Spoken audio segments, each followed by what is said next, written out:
All right, cool. We're rolling? We good to go? All right, cool. All right. What's our start time? 1:30? So, okay, 1:30, 4:30. Okay, cool. All right, perfect. So, and do you guys mind if I talk to you guys too as well?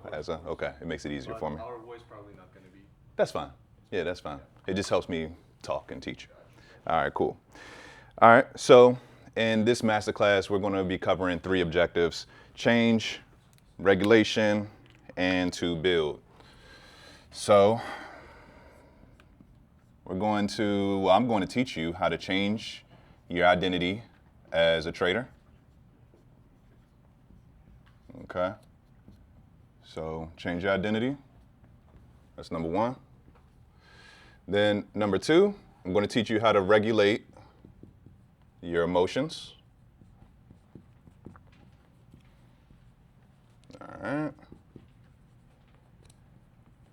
And then lastly, I'm going to teach you how to build self-trust. All right. And the most important part about all of these three things and what they contribute to is being able to stop sabotaging yourself whenever it comes to your trading edge. Because we all know when it comes to trading, it's never really the trading strategy itself, it's the emotions that interfere due to the uncertainty and non-guarantees of the market that causes you to interrupt your trades, over leverage, overtrade, do all those things that you're not supposed to do. Okay, so these 3 things: changing your trading identity, regulate your emotions, build self-trust, will stop you from sabotaging your execution and being able to protect your accounts. And from there, we're going to be teaching you how to create more payout ready trading days, okay? So what we're going to start off with is the first topic. And that is going to be understanding that trading is nothing more than self-expression. Okay, so I'm going to change to red. So trading is nothing more than self-expression.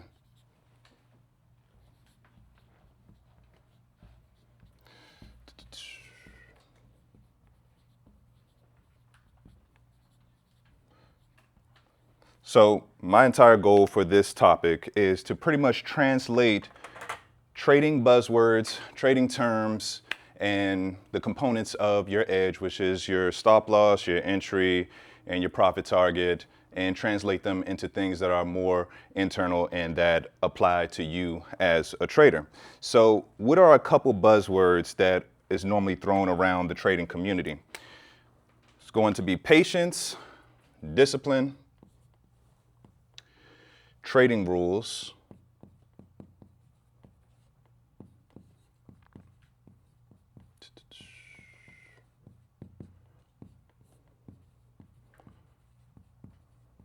following your trading rules, risk management, and edge. So we're going to put RM for risk management and then edge.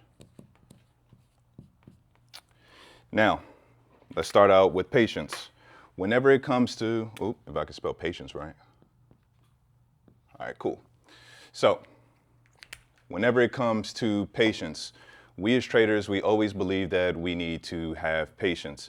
And my problem with patience is the fact that, for example, and I always give this analogy, if me and you are chilling at the beach or having a few drinks or enjoying ourselves, right?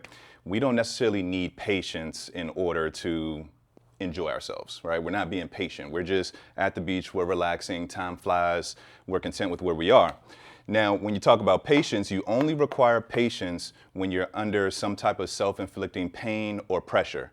If you're in pain, 5 seconds feels like an eternity. And if you're under pressure, every second is just weighing on you time and time again, especially during a trading session. So you don't necessarily need patience. What you need is presence and contentment, okay? So we're going to translate patience. Let me get rid of this. Get rid of this stuff. So we're going to translate patience to being present in the moment and being content. Okay. One thing that I'm really big on when it comes to trading is to understand that we need to turn trading, trading shouldn't be as serious as it is. We need to turn trading back into a game, bring the pleasure back into trading, being able to participate in the markets and actually enjoy the process of trading, right? Because as long as we're patient, that means that we're waiting on something. We're waiting on that payout. We're waiting to pass that evaluation. And just being patient, waiting to hit these trading goals that you have is going to make you apply too much pressure on trading. When you apply to a lot of pressure on trading, you put trading on a pedestal, you're putting high importance on trading itself. And from there, you start to change your behavior. So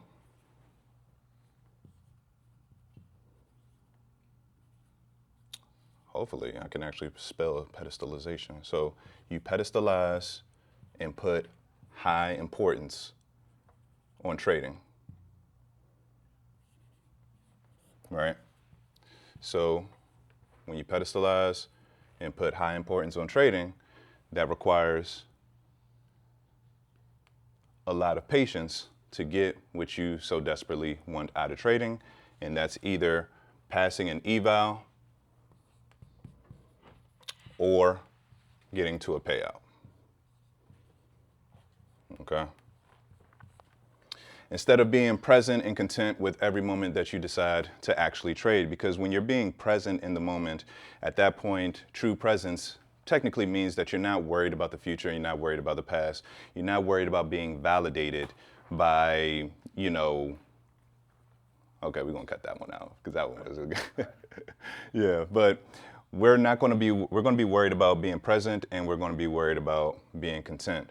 Because understand that every time that you're present, basically, you're not worried about what's to come, and you're not worried about what has already passed. So, for example, whenever you're trading for a payout, you're worried about the future. Whenever you're trading and you're not trying to be wrong, you're not trying to validate the wrong things that has happened in the past, okay? So the question is, what does it mean to be content?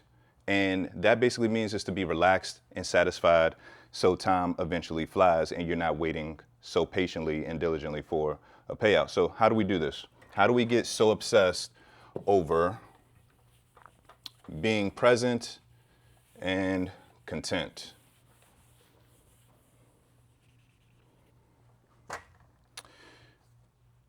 You have to begin.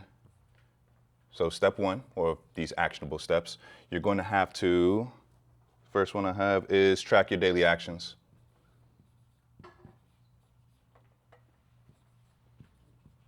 And performance. So you want to start to become obsessed.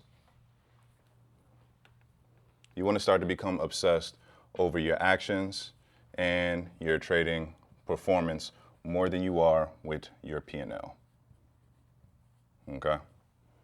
So track daily actions and performance. How do you do that? You can easily get a trading coach such as myself. The link is going to be in the description and in my bio below, okay? But to track your daily actions, you can gamify trading, right? You can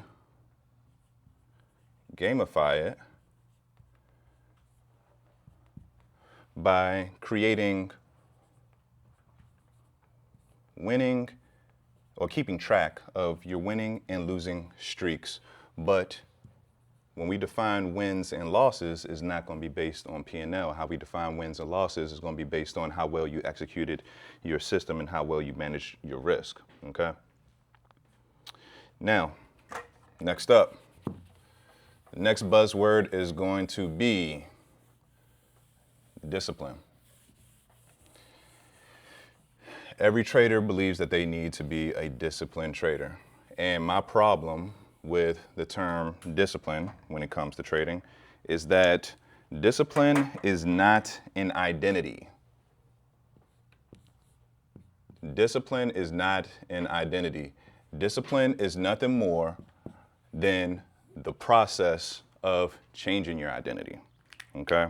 So it's just like if you're not used to going to the gym, If you're not used to going to the gym, at that point, you need to force yourself to go to the gym long enough to a point where not going to the gym is harder than actually going to the gym. And that's when you know that your identity is beginning to change. So to know that the process of discipline has finished and you change your identity, not doing something requires more effort than actually doing something. Your conscience is bothering you. If you go to the gym for 2 months straight and then you miss a day, it's going to be very, very, very hard for you to not go to the gym because you made it a habit, right? And the hard part about discipline is that it does require some type of willpower. Obviously, when it comes to trading, I can't force you to do the reps. I can't force you to do certain actionable steps. I just can't do it. You're going to have to put the reps in yourself and kind of like push through until you begin to develop a habit, okay? So, like I said, discipline is not an identity. As long as you remain disciplined, the more friction you're going to continue to go against yourself, and it's not going to be sustainable. So if you're forcing yourself to follow your trading rules and you're forcing yourself to manage risk properly, but deep down, you want to over leverage, deep down, you want to impulsively trade, and you continue to force yourself to do it, trying to be a disciplined trader instead of focusing on the core problem, which is actually adapting and making your identity into a successful trader, then you will forever fight yourself and it won't be sustainable and you'll eventually blow the account, okay? So how do I go from discipline? How do I go from discipline to identity? And here's something easy that you can do. Super, super easy. I want you to go into every trading session and go in with the intention and the goal to make yourself proud.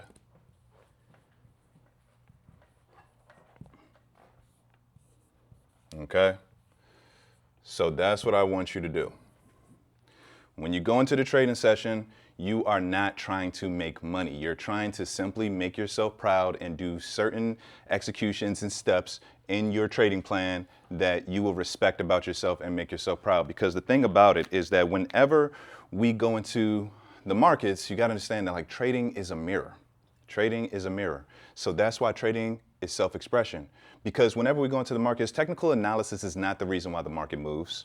Okay, so how we view the markets is not the reason why the market moves. Unless you know who moved the market, why they moved the market, unless you were in the boardrooms of those big institutional banks, hedge funds, et cetera, you will never know why the market moves. But that's okay because you don't need to know why the market moves in order to make money. Okay, so the good part about it is that our edge, our trading edge, is nothing more than pattern recognition. It's just a pattern that we notice in the market that occurs a little bit, you know, that makes us a little bit more money than it loses us, okay? So with that being said, if it's all based on pattern recognition and we're making up in our imagination this certain pattern that we're seeing more times than not, right? The bad part about that is that we're able to distort those patterns as well when our emotions are taking over, okay? So what you want to do, like I said, from discipline to identity, you want to make a goal to make yourself proud instead of making money whenever you go into the markets. All right. Now, we got patience out the way. We got discipline out the way. Next, we're going for trading rules. Your trading rules. And this is going to be an interesting topic because whenever we make a trading plan or make trading rules, they go right out the window the moment we enter a trade. And I'm going to explain how to stop that from happening, okay? I always say in a lot of my videos that we will never rise to the logic of trading math, but we'll always fall down to the emotions of our nervous system. You can make up any type of statistics, any type of mathematical fact regarding your trading edge and, you know, 60% win rate, 2R multiple. If I do this every single day, trade 1 time per day, I should make $1 million a year and all that shit, right? But whenever your emotions hijack you and your amygdala, literally, this is neuroscience, whenever your amygdala takes over your prefrontal cortex, it literally shuts off your logical brain. So everything that you plan prior to trading, it literally gets shut, it it gets thrown out the window. That's why your training plan gets thrown out the window, because your prefrontal cortex, your brain, is literally turned off. So what we have to do, if we will never rise to the logic of trading math, right? And we'll always fall down to the emotions of our nervous system, we need to start working on ourselves, okay? When you look into a mirror and you got a smudge on your face, you do not look at the mirror and try to wipe off the smudge off your face by wiping down the mirror. You literally wipe the smudge off of your face. You have to focus on you, right? So that's why I'm translating every single trading aspect into some type of form of self-expression, taking the external and turning it internal. So when we talk about trading rules, or let's go down to the term rules as a whole, okay? So when we refer to rules, we're referring to some type of outside enforced regulation. So this could be rules, this can be laws, this can be policies, right? These are things that you did not set, but you know if you do not follow these things, that you will have some type of harsh and negative consequence or positive consequence. But if there were no rules and there were no laws and there were no policies, you may continue to do shit that goes against it. So say, for example, it's illegal to trade. I mean, sorry, not illegal to trade. I hope not. It's illegal to steal, okay? You don't steal because you don't want to go to jail. But if there was no rule or a law against stealing and you wanted something, and based on your internal standards and who you are as a person, you might actually steal if there was no consequence to it. So that's how you got to look at trading rules. Trading rules are external laws, policy, and rules that has nothing to do with your morality and your standards, okay? So it's all external. So how do we turn trading rules internal? And by the way, because it's all external, that's why they go right out the window whenever your emotions hijack you and you feel like you're in danger due to a trading loss, or you're down, you're in major drawdown, or whatever the case may be. So those rules go right out the window because it's not about your emotions and your standards. It's about the logic, right? It's about, hey, if I do this, I will get punished. And that goes right out the window when you feel like you're getting punished anyway. So we're going to turn rules and trading rules into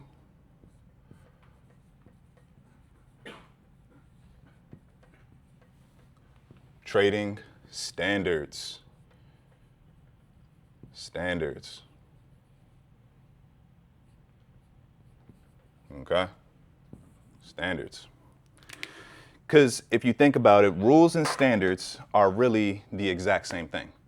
Rules and standards are the exact same thing, but with two different perspectives made by you. Rules could be, hey, you're not allowed to steal, or there's some type of horrible consequence. Where standards is, I'm not going to steal because that's just not who I am and that's below me, okay?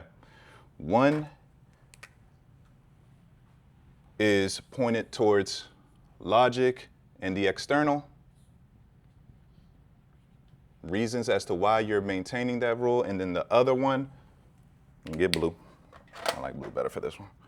And the other one is going to be emotions and identity and how you see yourself. Identity and internal.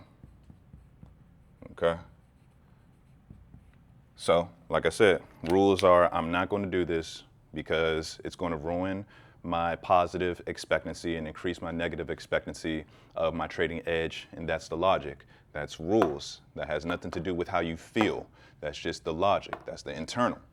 Where standards is, I'm not going to bend my trading rules because I see myself as a successful trader, and I'm going to be very rich one day from trading. I'm going to be a great trader. I'm going to be an influencer, all that good stuff, right? That is standards. This is below me. There's a major difference between the two, because standards are going to be maintained when your emotions are rampant, right? It's just like when you were a kid, right? Or maybe younger, or as an adult, where you know that you did something that is going to have a negative consequence, but because of your character and the pride that you hold within yourself, you may not lie about the bad things that you did because you want to maintain your integrity. That's standards. You're not trying to avoid negative consequence. You're trying to maintain your integrity. Your integrity is more important to you than negative consequence. And that negative consequence in this situation is going to be trading losses. Okay? So even though I took a trading loss,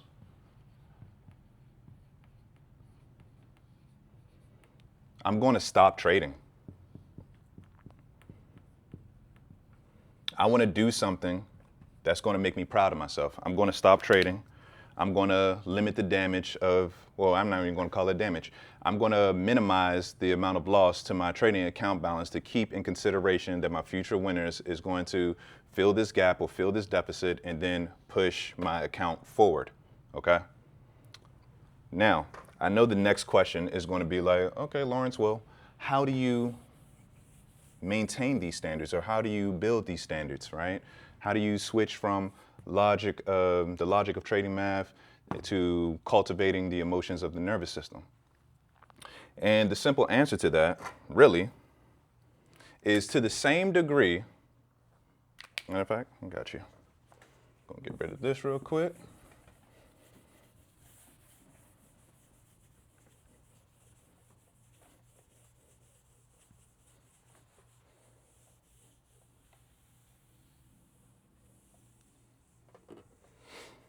Is the whiteboard still centered? We good? All right, cool.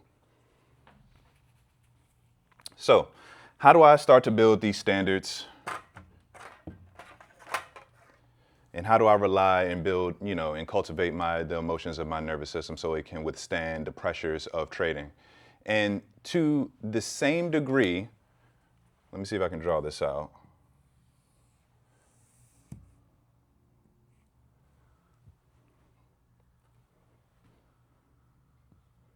Hopefully I do this right. This is my first time doing this. So to the same degree that trading outcomes run your emotions rampant is to the same degree that you need to spend time with yourself. And when I say spend time with yourself, it means to have so much confidence in who you are to a point where a trading outcome cannot tell you if you're right or wrong, okay? So to the same degree that trading outcomes run your emotions up, is to the same degree that you need to spend time with yourself. Okay? And when I say time with yourself, what I'm referring to is practicing presence, learning yourself, self-knowledge, self-mastery, things like that, okay? So we're going to put trading outcomes here. Because the fact of the matter is that if you are looking for trading outcomes, your profit or loss, to either give you safety, security, or validation, if you're relying on trading outcomes to give you safety, security, and validation to stabilize your emotions, then that means you're also giving trading outcomes the power to take away your safety, security, and validation. And it can be a very emotional, volatile predicament because there's a random distribution between wins and losses. There's been a lot of times where I've taken A+ setups and I thought it was going to win and it ended up losing. There's been a lot of times where I saw a choppy environment and trash market conditions and it ended up chopping its ass all the way up to my take profit, okay? So you have to understand that our perception of the market cannot be relied upon, and then the random distribution between wins and losses because we don't know why we don't know why the market moves. We're just finding a pattern that wins a little bit more than it loses. And then every moment in the market is unique. So even when we find those patterns, it's not the exact same pattern. It's very similar, but not the exact same pattern as the last trade that we took, okay? There's always different market conditions. There's always different circumstances. And honestly, there's always different moods that you're in that can pretty much distort your perception, distort how you see the markets and those quote unquote patterns that your brain has recognized, okay? So with that being said, the best way to trade is to be composed. The only way that you can be composed is to be confident in who you are to such a degree that even when you lose a trade, it cannot tell you about yourself or validate yourself or take away that security, take away that safety, and take away that validation. You have to be able to give that stuff to yourself, okay? All right, and we'll talk more about that later on. I'll teach you how to do all of this stuff. All right, so next up, we did trading rules and standards for yourself. We're going to go to risk management. Risk management. If you master risk management, you master the game. Okay. So risk management, you guys think that risk management is probably about money. Face value, it is. Face value risk management is about money. But what risk management really is an act of stewardship, okay? Can you currently take care of what you have to show that you can take care of more? Can you take care of what you currently have to show that you can handle more, okay? So if you have a 50K account for the prop firm traders out there, and this can work for personal money as well. If you have a 50K account with a $2,000 max drawdown, I'm just gonna put MDD for max drawdown. Basically, what risk management is how well can you steward this 2K, this $2,000, okay? How well can you take care of that $2,000? Are you gonna allow one trading loss to stir up your emotions or multiple trading losses to stir up your emotions to a point where you're gonna bet the entire house to make money, okay? So risk management makes you think it's about money. But if we put it in self-expression terms, it's really about proving to yourself that you are a good steward of money, that you can take care of money, that you can take care of anything that you're responsible for, okay? So that's risk management, and I got a whole section about that later on in the video that we're gonna talk about, but I just wanted to touch on that briefly. Now, a very interesting topic that has never been covered before that I've seen in the trading industry is translating the components of your trading edge, your stop loss, take profit, and entry, the three components of your trading edge, taking those three things and explaining self-expression with them, turning them inward. So what I mean by that is that your entry, your stop loss, and your take profit, like I said before, at face value, they all seem like technical analysis related. It all seems like, okay, this is my system, this is what's gonna make me money, that's all face value, that's all BS. Money, technical analysis, how you execute, how you perform is nothing more than a front for the real thing, and that is how you feel and your self-expression of those things. So when we talk about entry, what entry is really confidence and conviction, okay? Entry is really confidence and conviction. Your stop loss is a show of good sportsmanship, okay? And then your take profit is a test of humility and gratitude. Either you're going to be grateful that, well, you're going to be appreciative and grateful that your take profit got hit, or it's going to stroke your ego and you're going to feel like you got the hot hands and you want to go in and make more money due to greed, okay? So what an entry really is confidence and conviction. If you enter a trade and you caught the bottom tick and you're going long, you're not going to do anything to skew or mess with that entry because you're confident, because you had such a beautiful entry. You caught the bottom, you're going long. Same thing if you caught the top and you're going short. That is max confidence and conviction, okay? You're not going to do anything to mess up your entry placement. When it comes to your stop loss, it's a form of good sportsmanship because the way that I define a high quality stop loss is a price that price should not revisit, okay? It should be the last line of defense. So that is waiting for equal highs and equal lows to get swept. That's waiting for a break and retest and seeing if there's multiple failures to go higher or go lower. There's multiple confluences on your charts that's going to show you that it's very unlikely for price to return to a price level that you call a stop loss. So therefore, if your stop loss did get hit, you know for a fact that your stop loss was such high quality that if it did hit you, GG's, good game. That was a good try, you got me, okay? You can't take trading so seriously to a point that you forget that all of this is just a game, right? You didn't really get into trading for the money like you feel like you did, but honestly, you got in it for either safety, security, or some type of validation for yourself. Because if I sat here and I told you that 95% of people that cross the street dies, are you going to cross the street? Probably not. But if I told you that there is a skill set where 95% of people fail and only the top 5% make it, the best of the best make it, would you try to give it a try to see if you're special, to validate you? Absolutely. So because of that pressure, you take trading seriously, where it's really just a game, okay?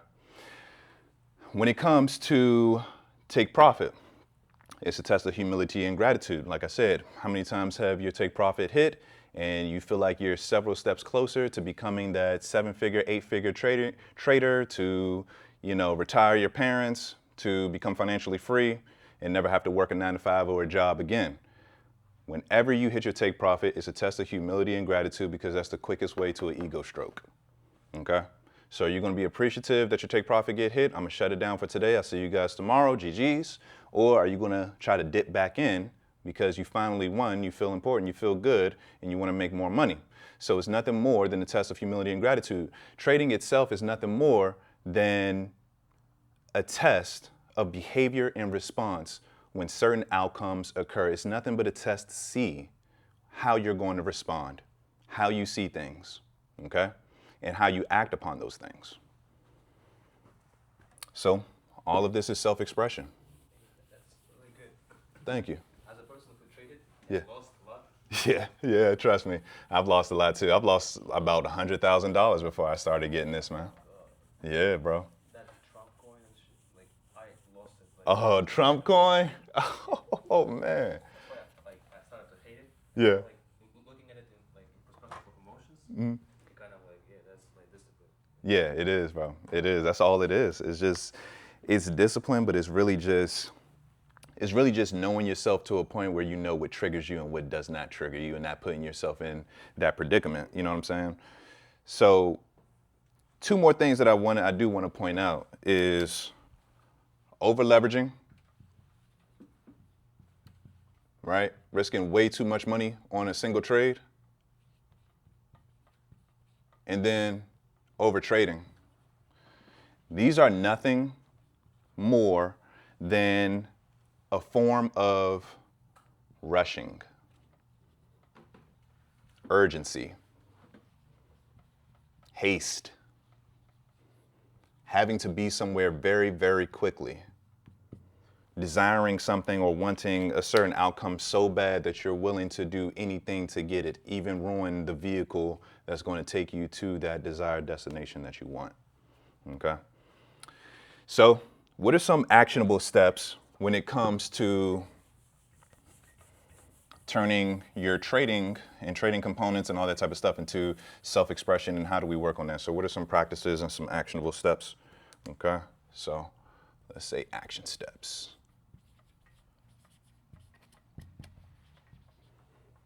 Boom, action steps. The first one is to choose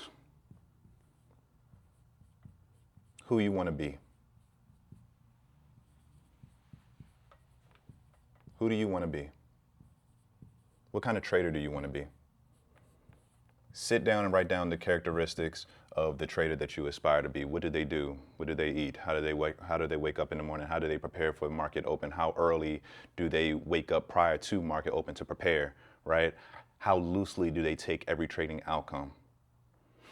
How patient are they, quote unquote, patient? How patient are they waiting for their setup to occur and unravel? How do they handle trading losses? What's the perspective that they have once they lose a trade? Because think about it, if you're a 7-figure, 8-figure trader and you lose a trade that cost you, let's say, $1,000, do you think that you're going to trip about $1,000 loss if you're worth 7 to 8 figures trader? If you're a 7 to 8 figure trader, you're probably not going to trip about that. So you got to step into that. Okay? How do you think that a 7 to 8 figure trader stewards their portfolios? Do they cut their losses as soon as they get stopped out and call it for the day and come back to a different session where it's unlikely for them to continue to go on a losing streak due to the risk of ruin? Or do they keep on trying to get a green day every single day when they know that they have a win rate of 50% and a loss rate of 50%? And if they don't hit the first time, chances are that they won't hit the second time and they're going to go down a rabbit hole, like an emotional spiral, to the point where they blow all 7 to 8 figures. Do you think that they do that? Probably not. Okay? Now, the second thing, and this is key, and we're going to talk more and more about this, is you want to journal your internal state, emotions, thoughts, worries, concerns during, I'm going to put this in a different color because this is very important, not after the session, during the session, during the trading session. If you want to develop a mental edge, if you want to develop a mental edge and you want to remain composed during trading wins and trading losses, the gold is found during your trading sessions when you're in the heat of the moment, your emotions are running rampant, 1,000 thoughts are coming in and out of your head per second, and you're writing down and journaling every single thing that is making you worried, confident, secure, insecure, and everything in between, okay? You want to journal your internal state and what ruffles your feathers and what makes you happy and what makes you sad and all the emotional volatility, that the how, and I call the how all price action between your stop loss, let me get black. So all price action, let's say this is your stop loss, and let me put it right here. I think at the bottom of the screen would be better. Well, the bottom of the whiteboard would be better.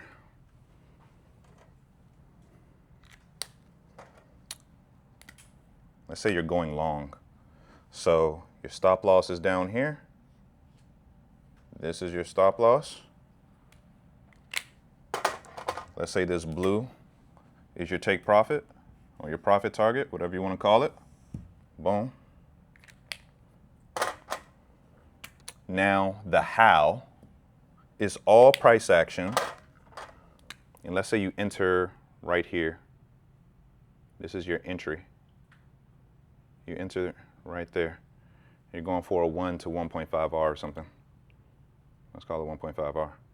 So the how is all price action between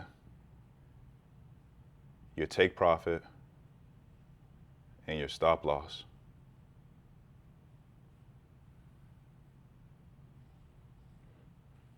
Okay?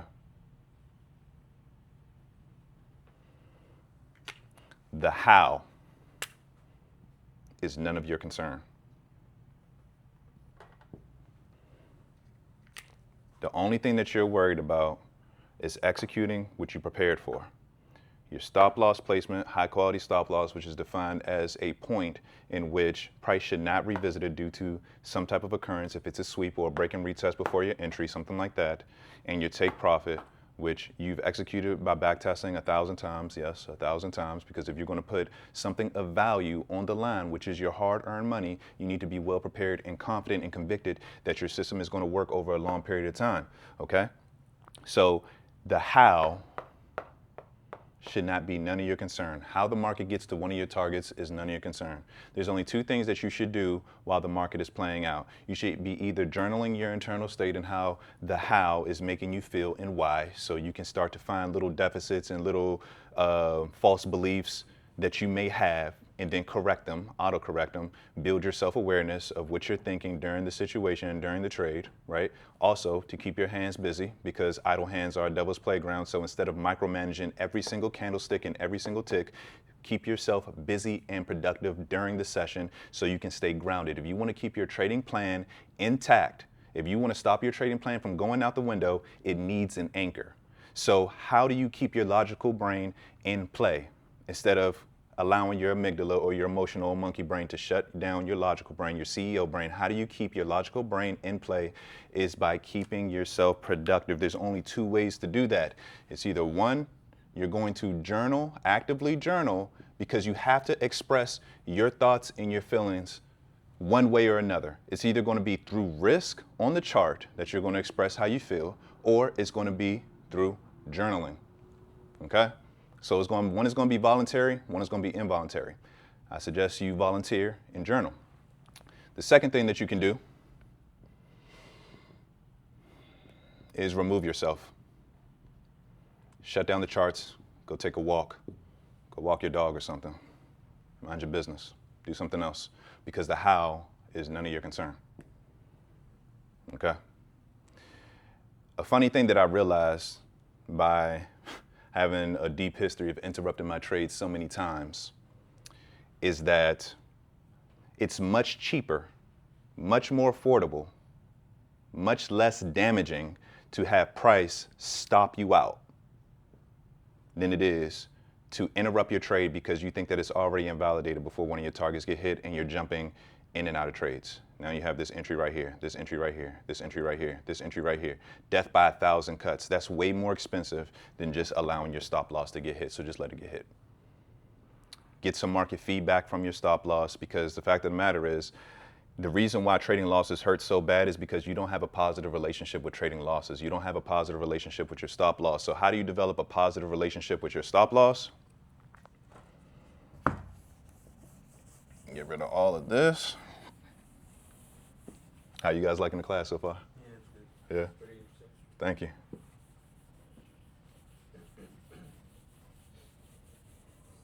All right, so I'm going a little bit off of topic here, but I want to give you guys as much value as I possibly can. Okay, so we're done with the trading is self-expression part. We're done with that. All right, let me see if I can. Cool. Now, a topic that I'm just going off the top of the dome that I'm going to give you guys is how to build a relationship with trading losses, okay? So you won't see them as threatening anymore. So you won't see them as always being something bad. Think of trading losses, and I understand that a lot of psychology videos talk about this, but I'm going to break it down to a point where you can actually implement it other than putting everything into like a business format, is that think of trading losses kind of like expenses, right? Obviously, we've heard that before. And the perspective that I'm going to give it is not expenses in a sense of accepting like, oh, it's a trading expense, it's a business expense, let me just go ahead and accept it. No, you have to understand that there are more than one way. There's more than one way to make money, okay? There's actually two ways to make money. There's probably more, but I'm just gonna talk about two. So there's two ways to make money. The first one is gonna be gained income, and that can be translated to your profit target getting hit, or your take profit getting hit. So that's gained income. You won the trade, you made money, right?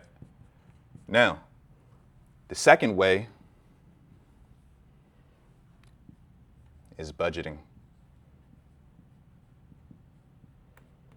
If you're going to lose money, control it. It's like if you're working a 9-to-5 job, right? And this is the perspective that I'm giving you. It's like if you have a 9-to-5 or if you have a job, You get paid every 2 weeks, you get paid weekly, you might get paid once a month, right? What's more important than gained income and a paycheck? It's budgeting and controlling the expenses. You actually, me personally, what I've realized in my 5 years of trading is that my biggest wins came through my losses. It came through my losses. Your biggest wins will not always be the face value win. Your biggest wins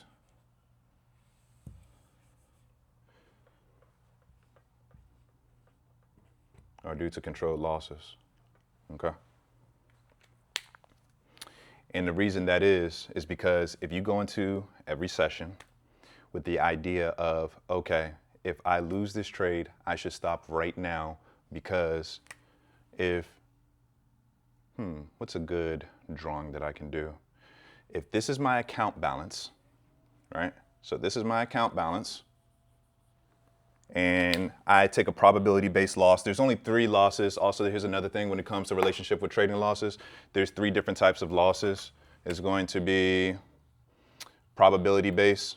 So no trading system has a 100% win rate. So you're naturally going to have a loss rate. That's just probabilities. It's going to happen. We're playing a probability game, law of large numbers.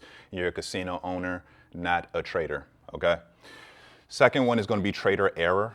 So that's when you fumble and you fuck up on your execution.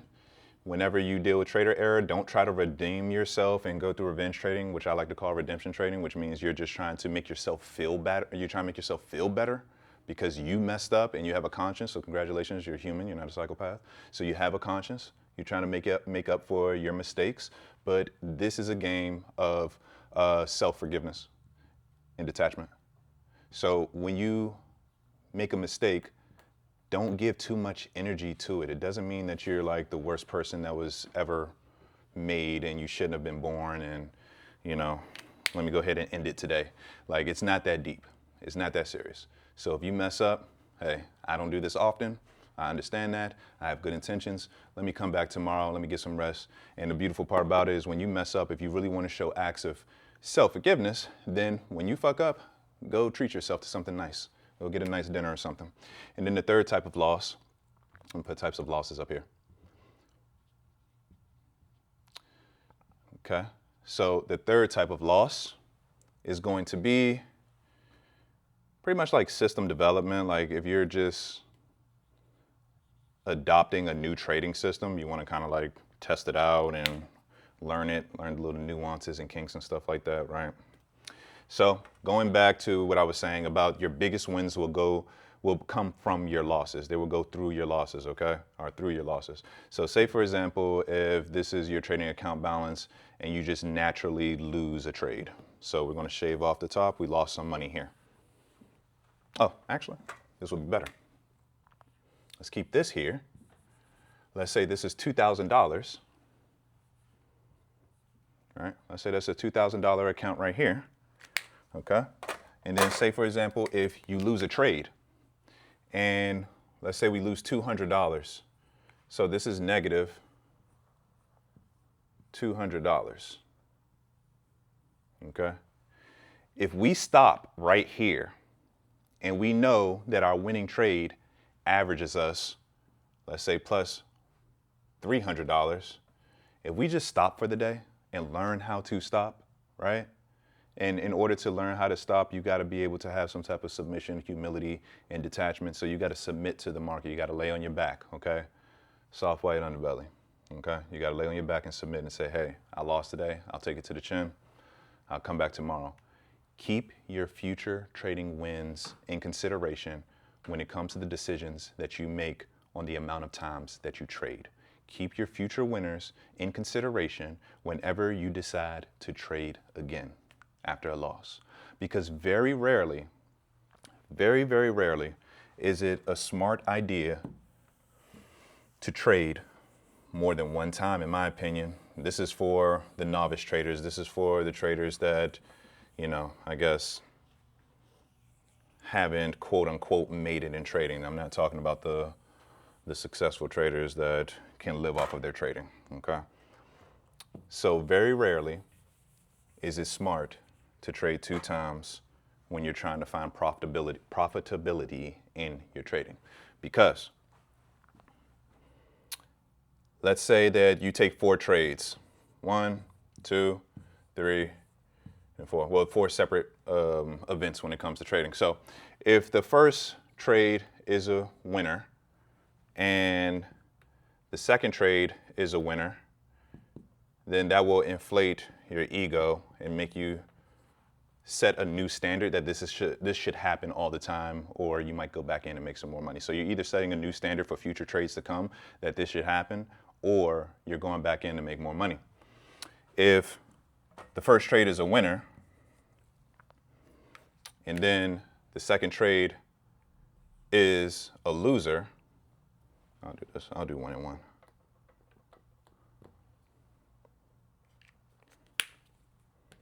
If the first trade is a winner and the second trade is a loser, then guess what?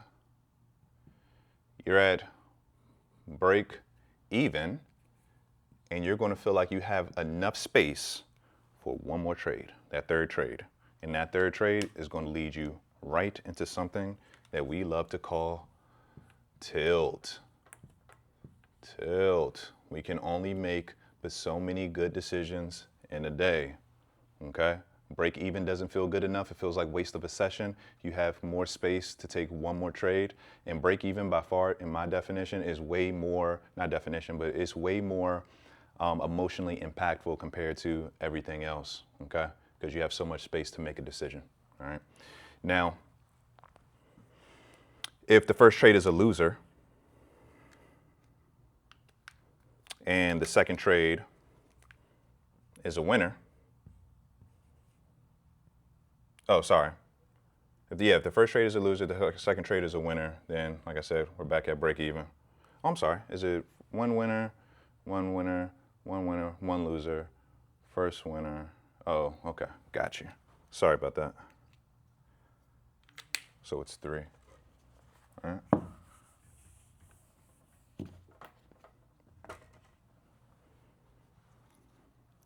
So if the first trade is a loser, and then the second trade is a loser,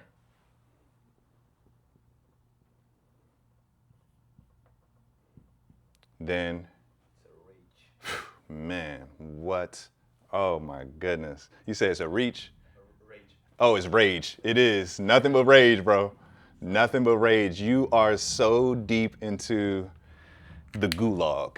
Oh my gosh. Your account balance is hurting. Okay? So now we came from negative $200. Now, shit, bro. We're at negative 400. And guess what happens when you're at negative 400? This emotional discomfort happens to a point where you will not be able to carry out your entire personal day. Like, it'll kill your vibe so bad that you cannot allow this to be, because it's going to ruin your day. So guess what you're going to do? You're probably going to take one more trade, and you're going to do over leverage trade because you want to hurry up and get out of this emotional discomfort so bad that you just want to hurry up. That's why I said earlier, over leveraging and over trading, right? Over T and over leveraging is a form of urgency. You want to hurry up. You are urgent. You want to hurry up and rush and get out of emotional discomfort. We're going to put ED, not erectile dysfunction. Leverage 20. Yeah, now you're over here leveraging the entire damn account, bro. Damn near. You're leveraging the entire account just to get out of emotional discomfort. That's why I'm saying trading is self-expression, bro. It's not really about the money. It's how you feel. You feel horrible, so you'll do anything to get out of that horrible feeling, even if you have to over leverage and over trade to get out of it. So very rarely is 2 trades, as a person who's looking for profitability in their trading, the smart play. 1 win, 1 win. That's 2W, ego, right? 1 win minus 1 L, well, 1 win and 1 loss, you're at 0. So you're at break even, and you have room to continue to trade and then go on tilt. And then when you lose your first trade and then lose your second trade, this is a negative 2 losses, rage, emotional discomfort, fear. This shit might actually, like, somebody may not even be angry. They might be scared from here on out to trade because they done lost so much in such a short period of time, okay? So, with all this being said, the way that you can develop a positive relationship with trading losses is to make them worth it. It's to make them worth it. So say, for example, if you were walking down the street and you had $1,000 in your pocket, you come home, you realize the $1,000 then fell out of your pocket. You don't have the $1,000. You're gonna be pissed. You're like, fuck, I just lost $1,000. I lost my $1,000. But if you go to the mall and you spend $1,000 on clothes, shoes, jewelry, you know, doing your thing, and you spend $1,000, technically you did have $1,000 deducted out of your bank account, right? But are you gonna be pissed that the $1,000 are gone? No. And what is the differentiating factor? You benefited from it, but what I'm looking for is exchange of value. You got something back for it. That's the only difference. You got something back for it. So when you just drop and lose $1,000, you're gonna be pissed because you have nothing to show for that $1,000 you lost. But if you went shopping and bought everything that you wanted for $1,000, you lost the same $1,000, but you don't consider that a loss. You probably consider it an investment. And what is the difference? Exchange of value. You got something back for it. So what does that mean? You got to make sure that your stop losses cannot be placed randomly. You have to get something back from your stop loss. Your stop loss have to have some type of value in which you can either benefit, like you said, benefit, right? Or, well, benefit is going to be the same thing, but, you know, make some type of money from it, right? Or make money from it. All right? Just like when you invest your paycheck into the S&P 500 or NASDAQ, you don't consider that a loss, you consider that an investment. And the only difference between a loss and investment is you have nothing to show for the loss and you have everything to show for the investment. Benefit, make money, exchange of value. You got to make sure your stop loss is valuable. So how do we make sure that our stop loss is valuable? It's the same thing which you do when you invest into your education. When you invest into your education, what do we call that? We call that tuition, right? We learned something. So we don't mind spending money in the hierarchy of value, right? Money should not come before knowledge, and money should not come before time. The richest man in the world will exchange all of his money for time, and the wisest man in the world will exchange money for knowledge. So we got to make sure that our stop losses do one particular thing, or two particular things. Our stop loss should give us market feedback that we can benefit from, information that the market is giving us that we can use to make a profit. And the second thing, a stop loss should buy us time.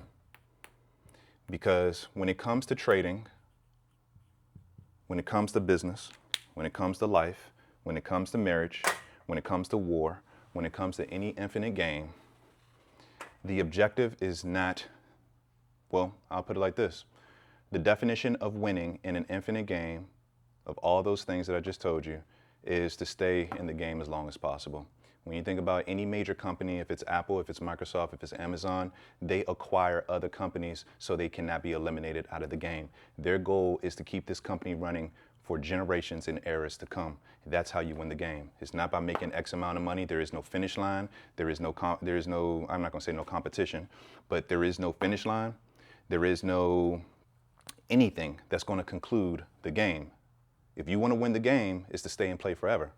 If you wanna live, you want to live as long as you possibly can. If you want to get married, you don't want to get divorced, and you want to keep the marriage as long as humanly possible. Majority of wars were won because they stayed and played long enough for the other one to remove itself, the other country or the other team to remove themselves. So your stop loss should give you market feedback used to profit, information that you can use to profit later on, and it should buy you time to stay in the game, because the longer you stay with that same account without blowing it, you will always make money, even if you commit trading errors, because you yourself are the edge. And as long as you stay in the game and you stay in play, you will make money. All right, what's up? Isn't like stop loss exactly like not making money? Yeah, but that's what I was getting at earlier. So when your stop loss get hit, you do lose money unless you switch to break even. But when your stop loss get hit, you do lose money.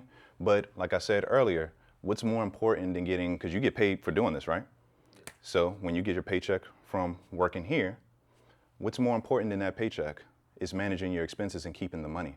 There's more than one way to actually make money. And sometimes it's not directly increasing your bank account. It can probably limit the expenses that you're holding. So if I made $1 million a year and you made $50,000 a year, if my life expenses, my cost of living is $1 million a year, I'm break even. I'm broke every single year. But if you make $50,000 a year, but your life expenses are $20,000, you're positive 30,000.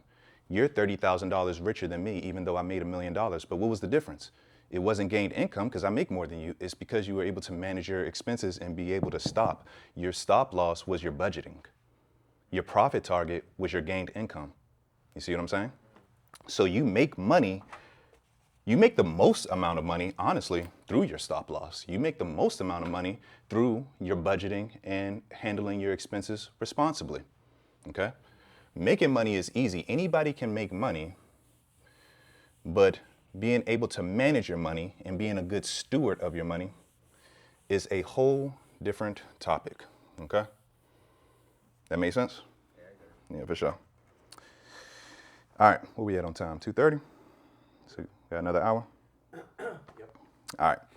So the next topic.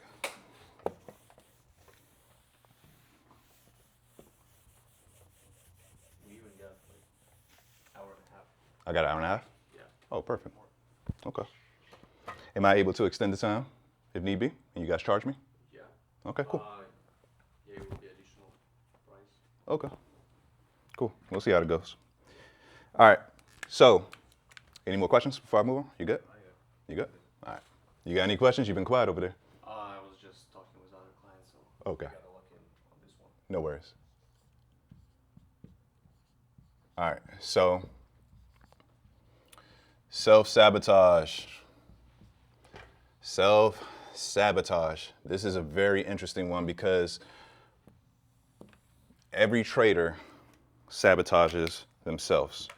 Their minds play tricks on them. So I wrote down my definition of self-sabotage. I'm gonna read it and then I'm gonna write it out. But self-sabotage is your ego giving you false hope by presenting a false opportunity that could give you a chance to validate that you'll get something, be someone that you desperately want, and falling for that trap and acting upon that false opportunity is called self-sabotage. So there's a few key components here. Your ego, and we'll get into the ego thing because that's a really entertaining topic. Your ego is going to give you false hope. Okay? It's going to give you false hope by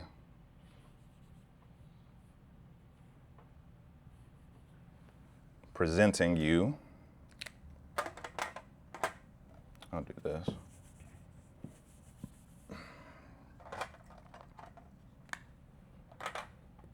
Your ego is going to give you false hope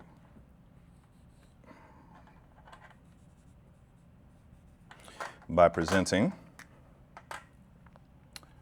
false opportunity, a false opportunity, or opportunities. If I spell opportunity wrong, don't laugh at me. All right. False opportunity that you can have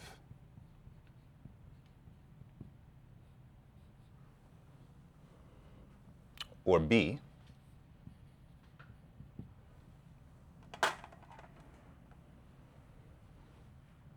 have something or be someone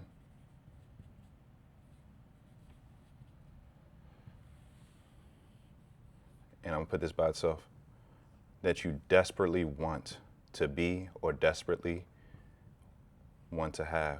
So desperation. This is key here. This is the biggest thing. Okay? So your ego is going to give you, you're gonna put give up here. Your ego is going to give you false hope by presenting a false opportunity for you to have something or be someone that you desperately want. Your ego is going to give you false hope by presenting a false opportunity so you can have the chance, quote unquote, the chance to have something or be someone desperately. And that's self-sabotage.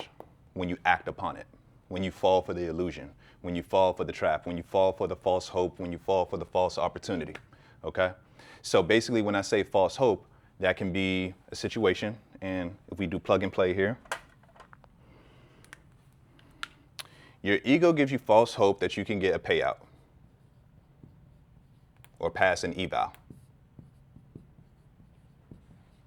by presenting a false opportunity, which is a poor quality trade, or may not even be a trade according to your system. It may just be impulse of how you feel the market or feel what direction the market is going to go in. So you can have something, which is that payout, or be something, or feel like you're being someone, which is, let's say, a successful trader. Because a lot of us define successful trader by the dollar amount instead of how they act. And what the ego does is that, I'm gonna come all the way over here. What the ego does is it's going to leverage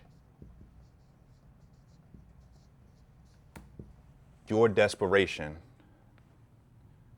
to get you to act upon this. And once you act upon it, self-sabotage. That's the formula.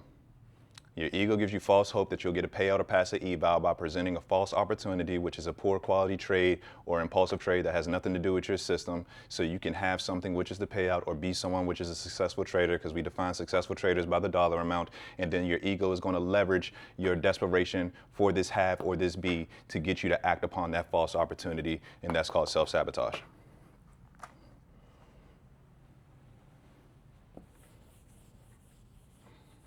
Just saying. Don't fall for the illusion. Don't fall for the trap.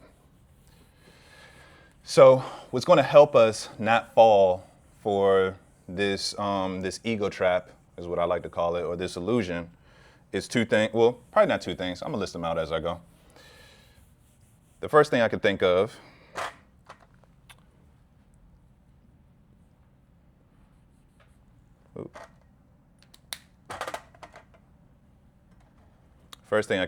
is going to be, you have to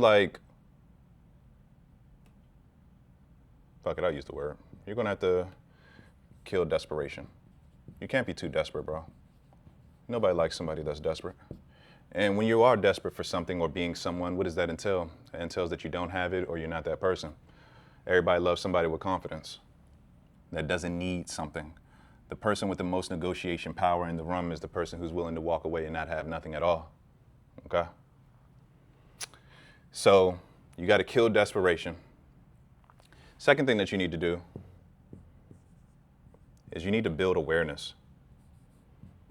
You need to learn the tricks that your ego is going to play on you, the illusions, the traps that your ego is going to play with you. And how do you identify those illusions and traps? So how do you ID ego traps and illusions?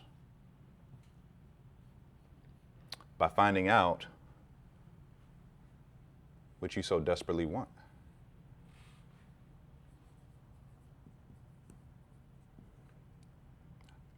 Really, the word is need. Need. but you feel like you're missing. It's a lack. So you need to kill your desperation for the very thing that you want, feel like you need, or something that you feel like you lack, because your ego is going to use and leverage your wants, needs, and your lack to create a trap or an illusion that's going to cause you to overlook the bad decisions that you're making in order to fulfill these wants, needs, and lacks. Okay? So write down a list of your ego traps. What does that inner dialogue tell you every time you lose a trade? What does it tell you to do? And why does it tell you to do that? What is the exact dialogue, verbatim? That's why you got to journal during your sessions and write down all of your thoughts so you can know the difference between the logical brain and the emotional brain, the authentic you or the ego you, the off the charts Lawrence who can think straight and the trader Lawrence who can't think straight, okay? So going back to your ego traps, your ego is going to promise you one of the 4 false rewards, if not all 4. So what are the false rewards? Okay. I want to make false red so you can know this is a red flag. Okay, so what are the false rewards, the 4 false rewards that your ego is promising to give you? And this is why trading is a self-expression. It has nothing to do with money, because you're not looking for the money, you're looking for the feeling that money is going to give you, if it's safety, security, validation. But the 4 false rewards, first one is going to be, what I got here, validation. So you need some type of validation of who you are, what you're doing, who you're being. The second one is going to be relief. So if you're under some type of financial hardship or some type of pressure, or some type of self-inflicting pain, you need some type of relief to make you feel relax and chill. The third thing is going to be control, to make you feel like you have control and to make you feel like you have the power to decide your fate or the trajectory in which your life is going in. And then the last one is going to be significance. Okay. So I wrote down a couple quotes so you can understand where I'm coming from. So validation is going to be, this trade makes me feel like I'm a good trader. Relief is going to be, this trade will remove my emotional pain, discomfort, and take away my financial hardship or anything like that.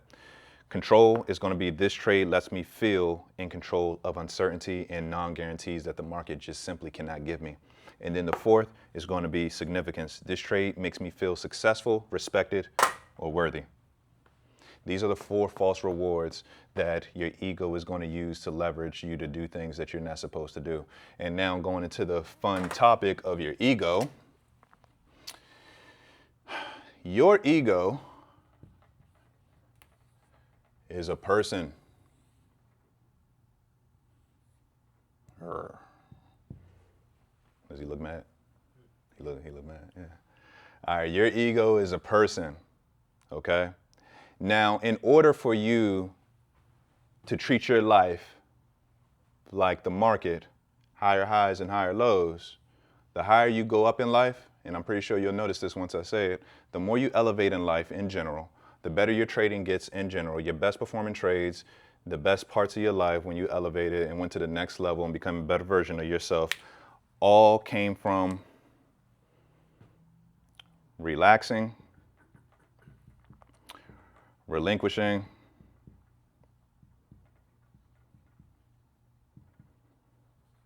and putting down, I'll say putting down your ego. Okay? Your best trading came from acceptance, relaxing, relinquishing, and letting go and detaching, putting down your ego.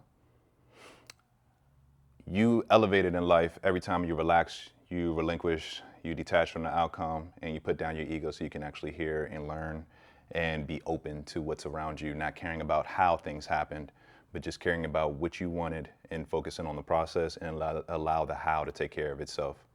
Just like in trading, you know you have a profitable system. You know if you enter here and you place your stop loss here and you place your take profit there, the how of how price action gets to one of your targets does not concern you, because the bigger picture, the overall picture, is that over a series of trades, over a large enough sample size, you will be profitable and you will make money.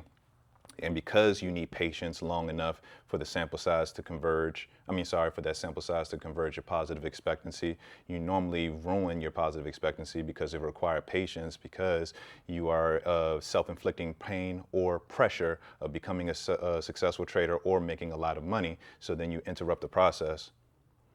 Instead of relaxing, relinquishing, putting down your ego, and just enjoying your life and enjoying the process and allow things to take care of itself and give it as much possible time as it needs in order to converge to your positive expectancy. Filling up your bank account, achieving your goals as to why you started trading in the first place. So the funny part about your ego is a person. And one thing that I can say about every person that I met, or for most people, is that your ego, in order for you to elevate in life, your ego has to take a step down. Okay? I don't really want to use the word die, because nobody really wants to die. And that's what I was hinting at, that nobody wants to die. So therefore, in order for your ego to stay alive, because your ego does not want to die, it needs to keep you in the same spot that you're in. Okay, you can't elevate in life without killing your ego, or putting it in the back seat, or making terms with it, or being friends with it. Okay, and that's why they say you always want to make friends with your demons. All right.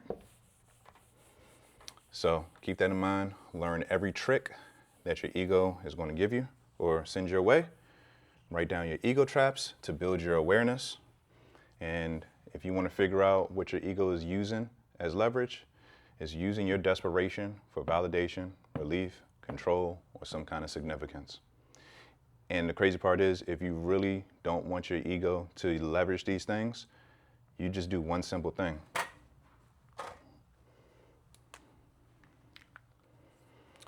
When it comes to these four things, you want to obtain them through yourself, and you do not want to obtain them through money and trading wins.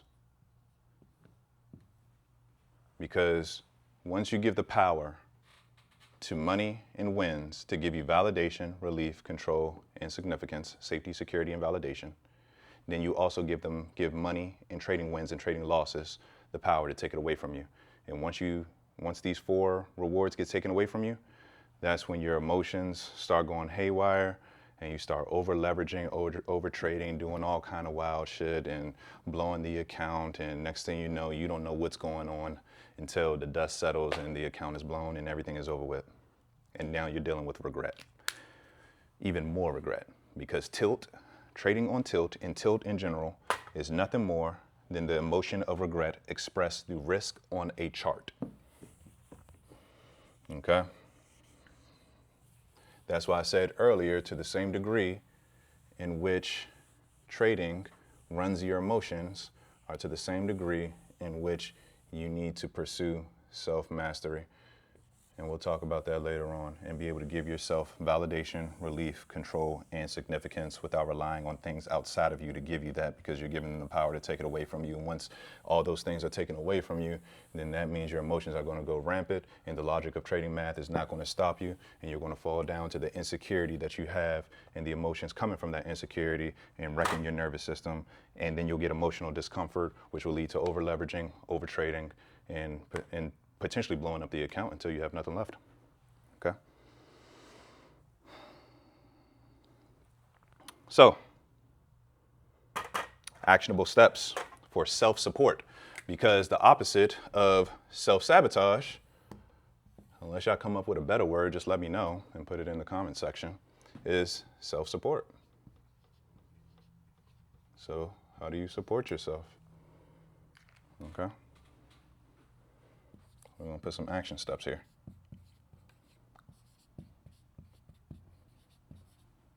Boom. So the first one is going to be a reward check. Reward check. The second one, the second actionable step, is going to be mindfulness before market exposure. Ooh. Mindfulness before market exposure. I hope that gesture didn't get me in trouble. Okay, so mindfulness. 3, you need to identify your ego traps and illusions, which I already said before. Okay, so when we talk about reward check, you need to be honest with yourself. Before you even enter the market, you need to ask yourself, what am I looking for? Am I looking for safety? Am I looking for security? Am I looking for validation? Am I looking for relief? Am I looking for significance? Am I looking for control? What feeling am I chasing? And what will this trading win provide for me? Not the money. You don't care about that, because if you cared about money so much, you wouldn't be trading in the first place. You agreed to a game in which you will lose money, so money doesn't have that much significance to you. So ask yourself, what feeling is this trading win going to give you? And also, what feeling is this trading loss going to give you? Now, mindfulness before market exposure. Basically, all this means is meditation. What you want to do before you get into any type of trading session is you want to meditate for 5 to 10 minutes and build your awareness of the urges, the body tension, the anxiety, the confidence, the eagerness, the hastiness, the urgency, and the things that you're looking for when it comes down to feeling an emotion and what the markets can give you. Okay? Be honest with yourself. Be mindful of it. Journal it, write it down. And the third one, which I already talked about, is ego traps. Write down every inner dialogue. Write down everything that your ego can leverage against you to blind you to the thing that you want so much out of this trading thing that you don't even recognize it's a trap, right? And then you got to get to a point where you provide safety, security, and validation to yourself, so no materialistic thing or no money, cars, clothes, hoes, anything like that can trick you out of your spot. And then at that point, you're doing things that you're not supposed to do. All right? How'd you like that one? Cool. All right.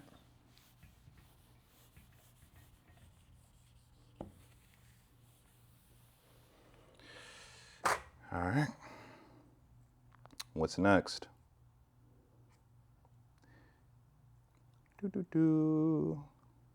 I like this one, but I think I'm going to skip to something that I really want to talk about. I was going to talk about desperation, but I want to skip that. I want to go to a new topic that I've been working on a lot. And I want your thoughts on this and put it in the comment section as well. And if you're enjoying this masterclass, I do offer one-on-one coaching at calendly.com/Lawrence the Investor. I do free one-on-one calls for the very first session, 30-minute calls, free one-on-one. And I will give you tailored, actionable steps. Hear out your trading story. Tell me what you're struggling with. And if you want to take trading very seriously, then we can talk about my trading program, where I help my traders and I invest into my traders, changing their identity and keeping emotional composure. So stop taking trading so seriously.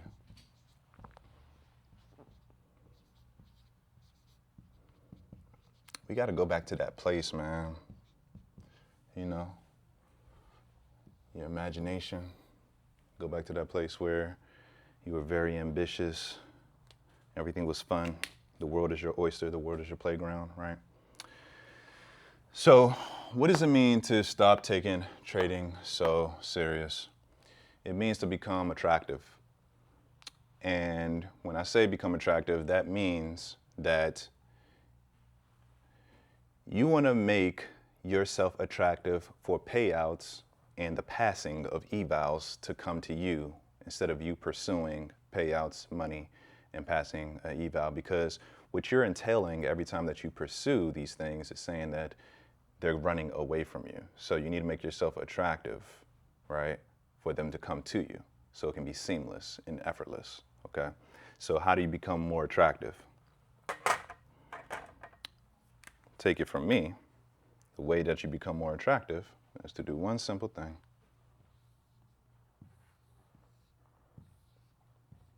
And I've said it before. You want to relax, chill, relax. It's not that serious, okay? Because the fact of the matter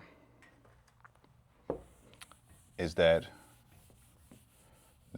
traders, including myself at one point, we make certain assumptions. So most traders, here's what they assume. I got this written down so I don't miss a word for you guys. I want to make sure you get everything. So here's what traders assume. If relaxing is the key concept here and something that you need to do while you're quote unquote under financial pressure due to you risking a certain amount of money on a trade when you don't know the outcome and you have uncertainties and non-guarantees, that can get your anxiety up. So when your anxiety is up, you know, your blood pressure gets going, your emotions start running, and now your vision is now distorted to seeing every reason as to why this trade is not playing out. All because either, obviously you probably didn't accept the outcome, probably didn't have or develop a relationship with trading losses, but overall because you didn't relax. You can't relax. In order to make sound decisions, you need to relax, chill, take your time. So most traders assume this is how it goes. Money, if I make money through my trading profits, then I will gain security because I have money that's going to cover any type of inconvenience that happens in my life or accidents that happen in my life, and it will validate me as being great because I have a lot of money. So money leads to security, which leads to relaxation.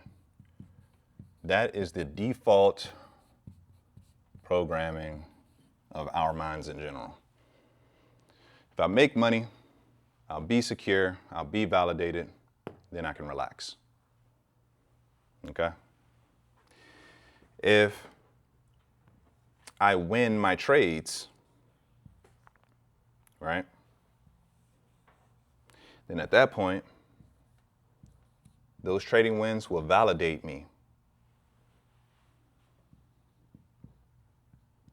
That what I thought was going to happen was right, giving me some type of sense of control and security, validation, security, because safety, validation, and security, control, that whatever I thought was going to happen in the market was right. So now I'm a fortune teller, I'm a guru. I know, I have the knowledge that gives you validation.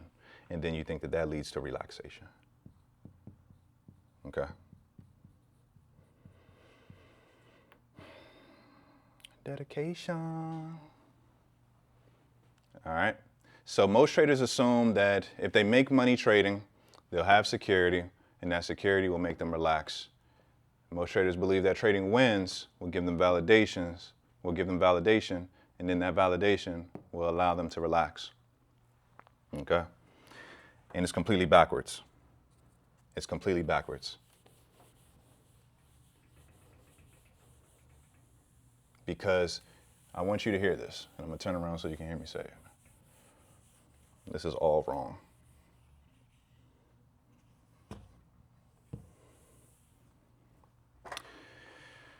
Because trading consistency, there's no difference. There's no difference between a successful trader and a consistent one with a profitable edge, okay? There is no difference between a successful trader and a consistent trader with a profitable edge. So you need to be consistent internally in order for your results and your account balance to consistently go up due to the edge that you apply to your trading sessions, okay? So what I'm getting at here is that you think that money is going to give you security, that's going to give you relaxation. You think that trading wins is going to give you validation, that's going to give you relaxation.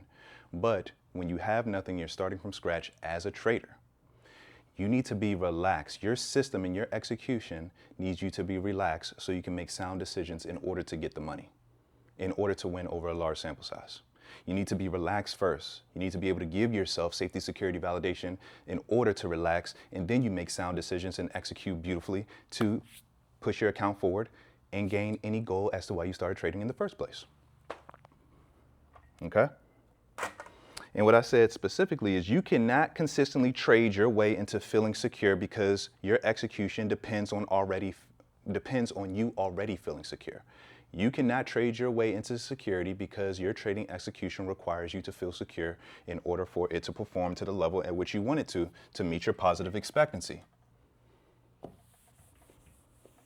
To the same degree in which trading outcomes run your emotions is to the same degree you need to spend more time with yourself and give those things to yourself first.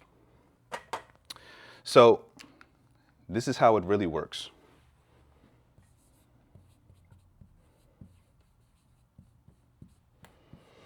You give yourself security, which allows you to relax. And because you're relaxed, you're going to make better decisions.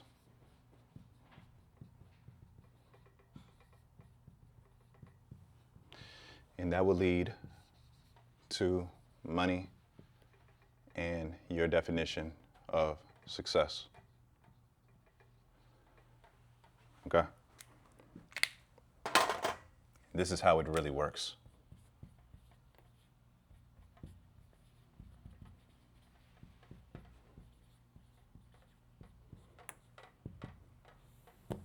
Boom. That's how it really works. Give yourself security so nothing else has the power to take away your security and make you insecure and make you non-confident. That will allow you to relax so you can make sound and better decisions. And that will bring money and success to you. All right?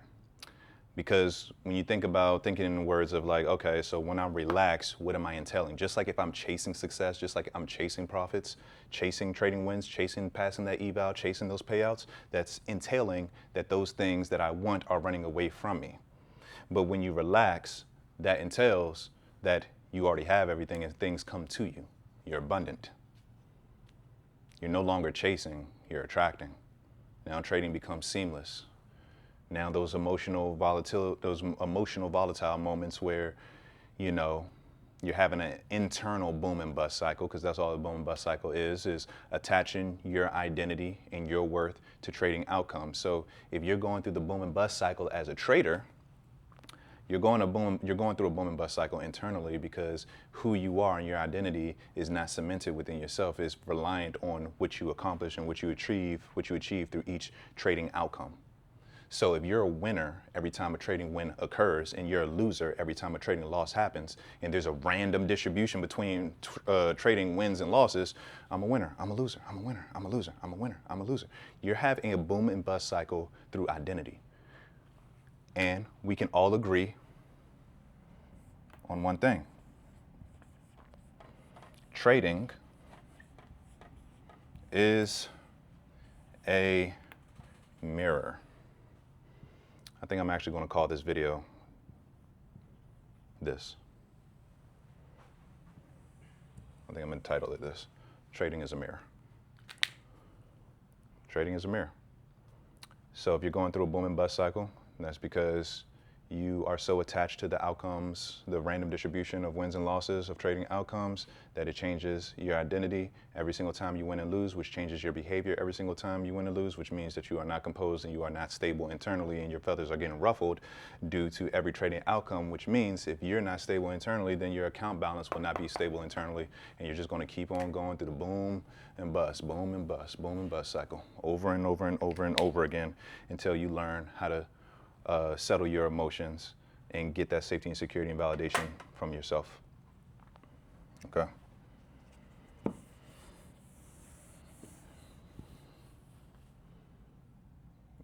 Am I missing anything? Oh, here's another one. So if this whole thing is like, all right, Lawrence,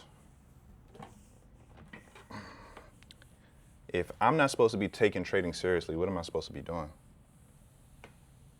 You don't trade seriously. You trade with sincerity. So what does that mean? When you do something seriously, you take away the fun from it. You become way more tense, right? You become way more tense when you take it seriously. You're not relaxed. Life and death depends on this. It's too serious. But when you trade from sincerity,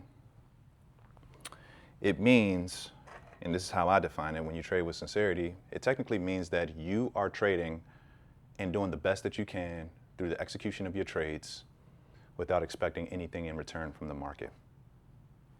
Profits. When you're sincere with somebody, you do things for the sake of doing them because you want to do it, and you don't care if they give you anything back in return.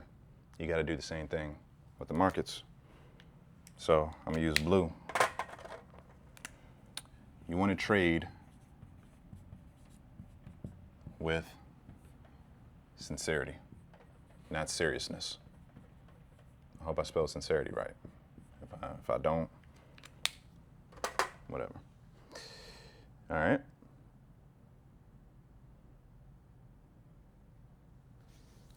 Now,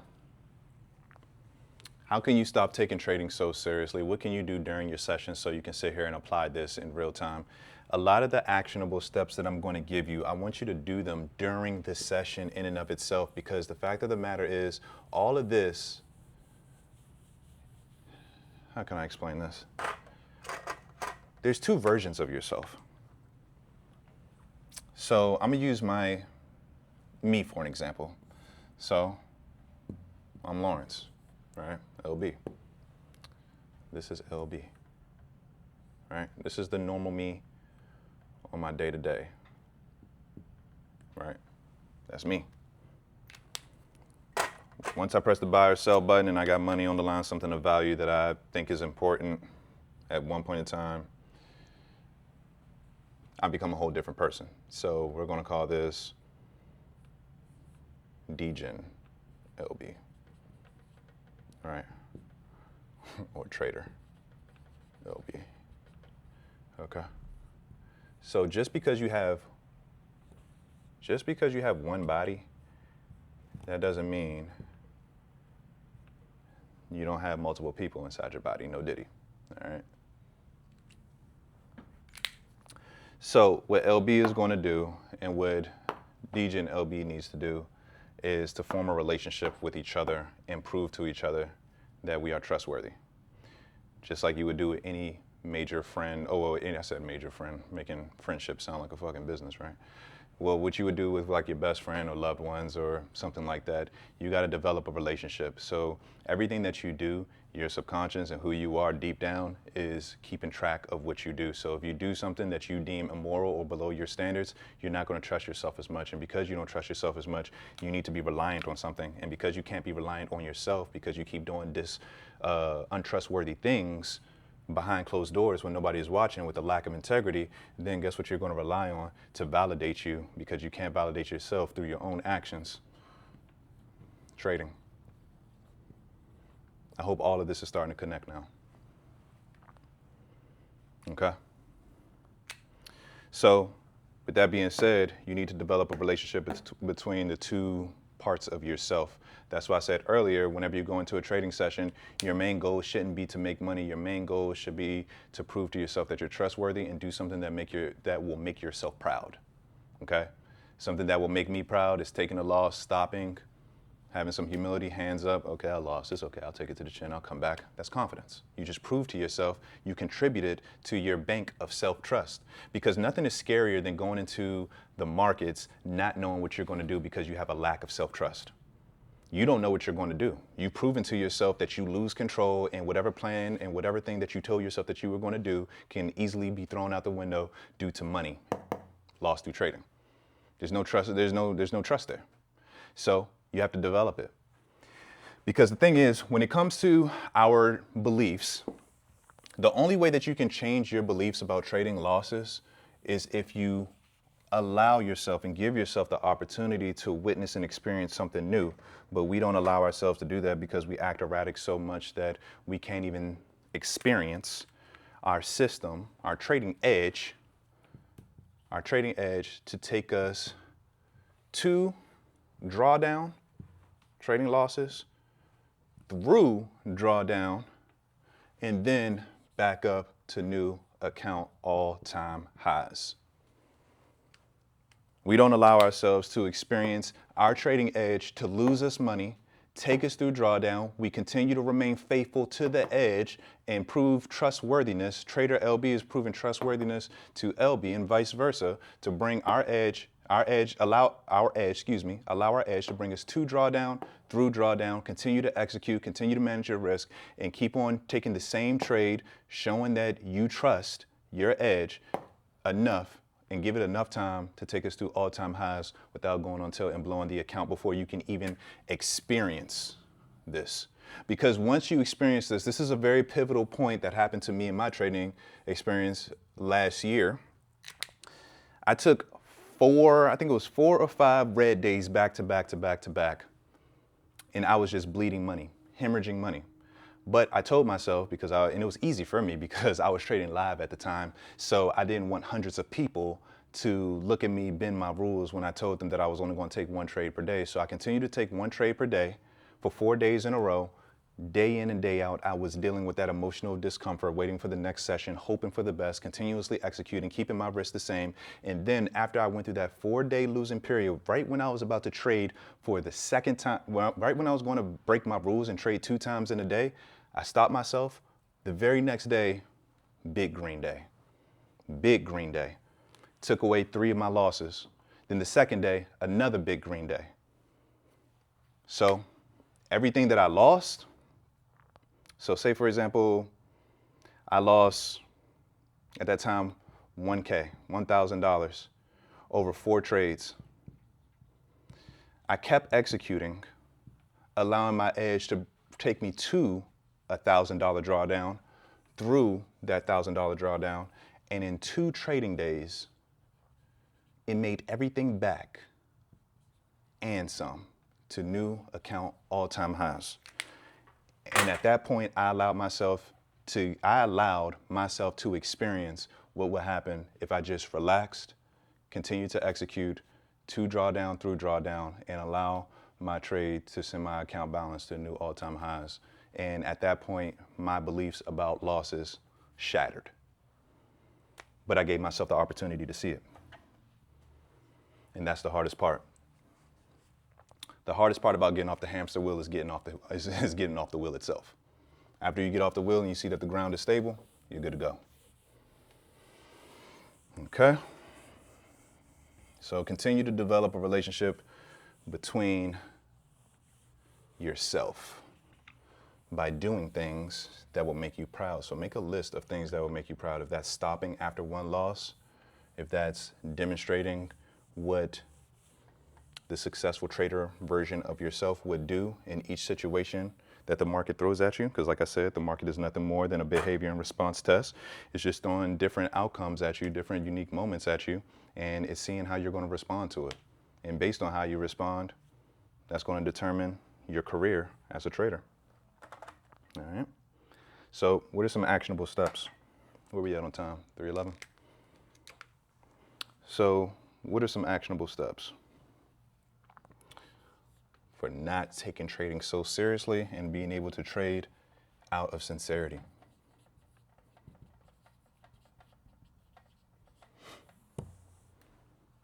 Number 1 is to meditate during your trades in the heat of the moment. Sit with the discomfort. It's going to be tough, easier said than done, but you want to meditate during the session. All these action steps are going to be during the session. That's where the gold lives. That's where the mental edge lies. That's where your biggest problems are. Okay? Second thing, which is another form, and the concept of all of these things is to show actions of trust and detachment to a point, and this is where the discipline comes in, which is the process between you changing your identity.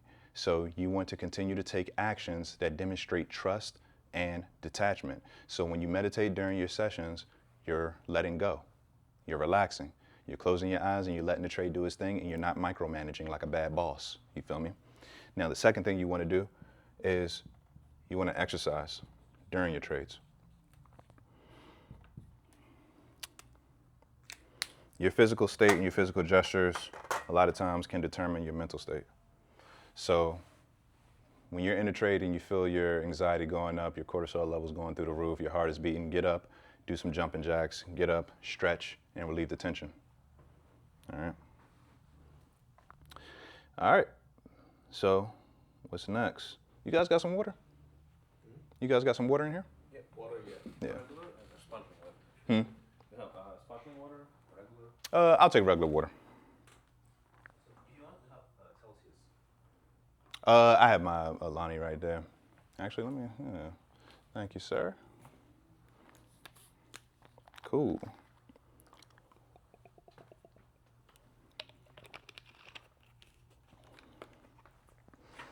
All right.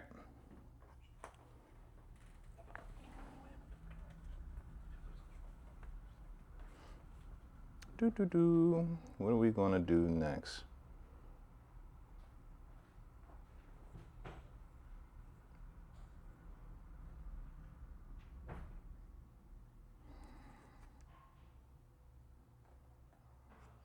All right.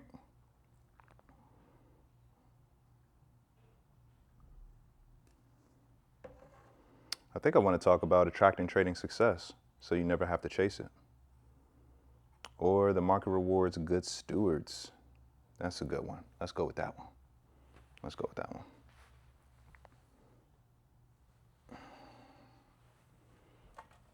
All right.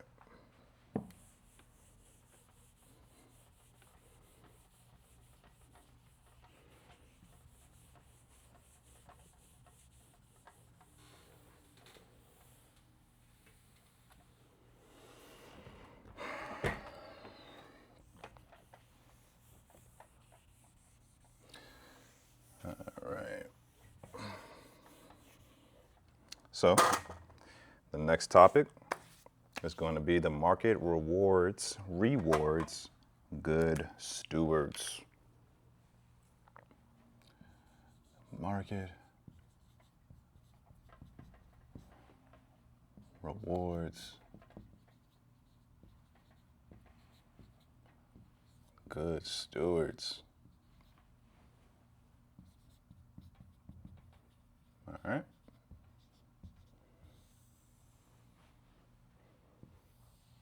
Cool.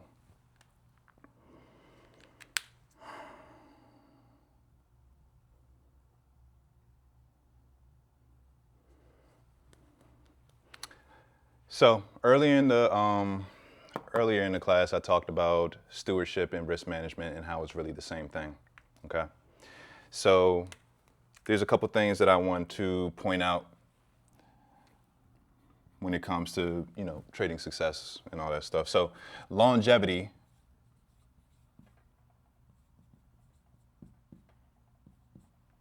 equals, actually, I'm gonna just put the equal sign, make it easier for myself, right? So longevity equals leverage. The longer you stay in the game, the more leverage you have.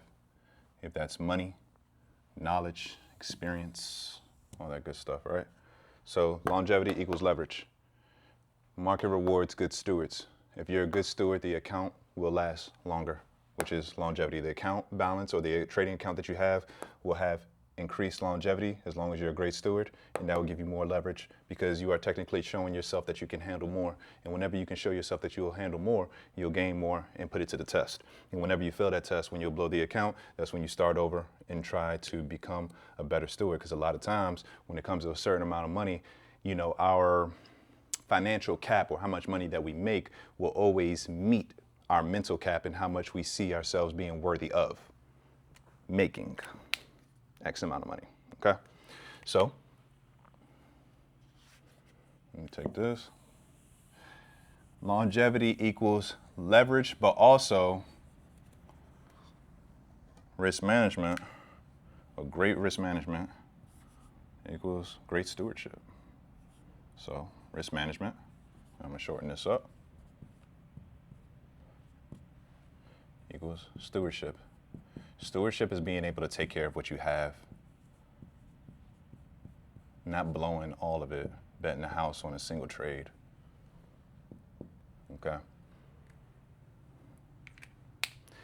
You have to think of your trading successes and your trading, I'll say trading successes, or success in life as a whole. You have to look at your successes as adopted children, okay?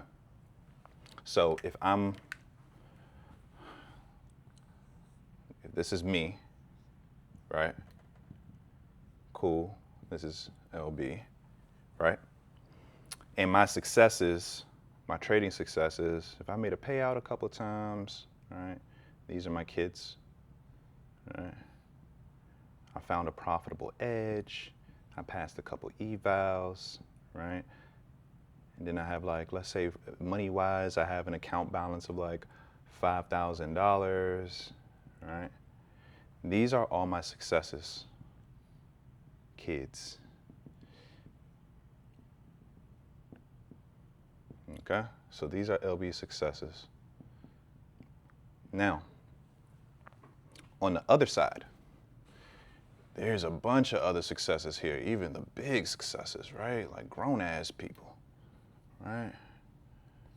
If you're an adult, I'm not going to take you in, okay? So don't get this twisted. So here are all the successes or the kids that I don't have, and it could be a bunch of them. It can be $1 million. It can be, you know, notoriety, status, whatever, houses, clothes, jewelry, successes, mastery, whatever you deem to be valuable or considered success.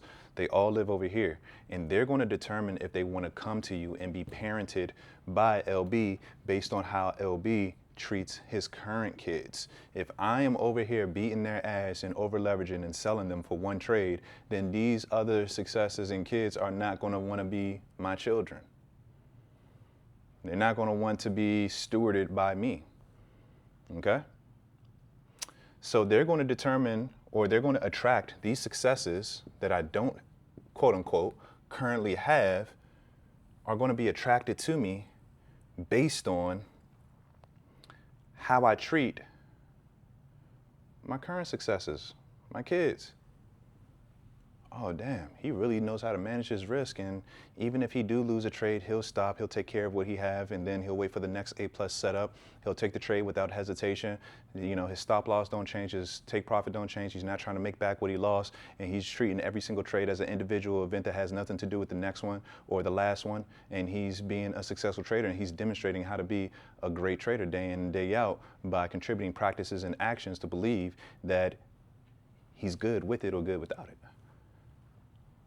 Let me go over there and be stewarded by him. He knows what he's doing. He's confident. We can follow him. He's a good leader. Let's follow him. These successes are being taken care of well. They're fed. Okay? Good stewardship is great risk management. Good stewardship shows that you are very attractive because you're a good leader. You're to be followed. Successes can come to you and be taken care of. And the way that you take care of your successes is by showing gratitude and not betting the whole damn house on a single trade that you feel like is A+. Okay? Knowing when to stop, knowing when to preserve, knowing when to submit, knowing when to call it, and knowing when to stay in. Okay? So, what I define, and I got this written down so I don't miss a single word for you guys. What I define as risk management. Risk management means you respect what you currently have enough, not only to preserve your ability to continue trading, but to show you can handle what you have and receive more. Okay? So, you want to appreciate what you have so much that you can preserve it.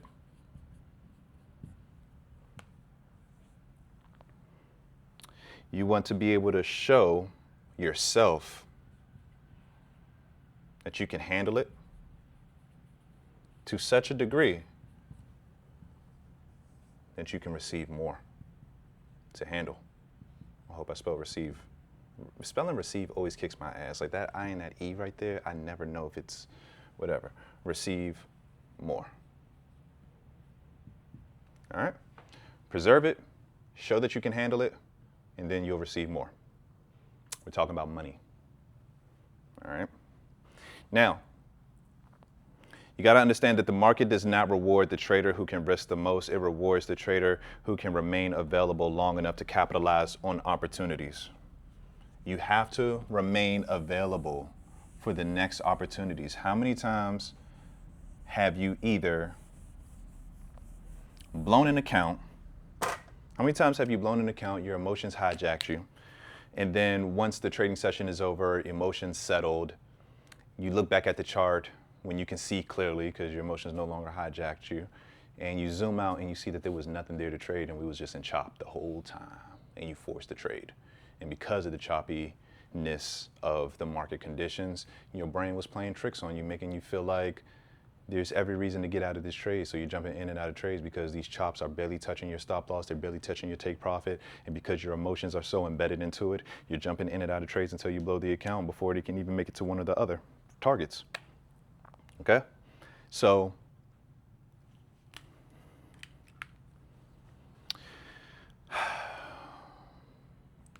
you have to remain available.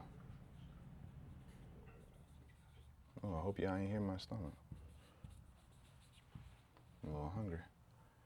All right, so you got to remain available. You got to remain available, okay? You got to keep your account long enough. And honestly, if you want to keep your account long enough, this is how you're going to have to do it. So we have longevity equals leverage, risk management equals stewardship. Ooh, I almost forgot. I damn near forgot what I was about to say. Longevity equals leverage, risk management equals stewardship. What was I about to say?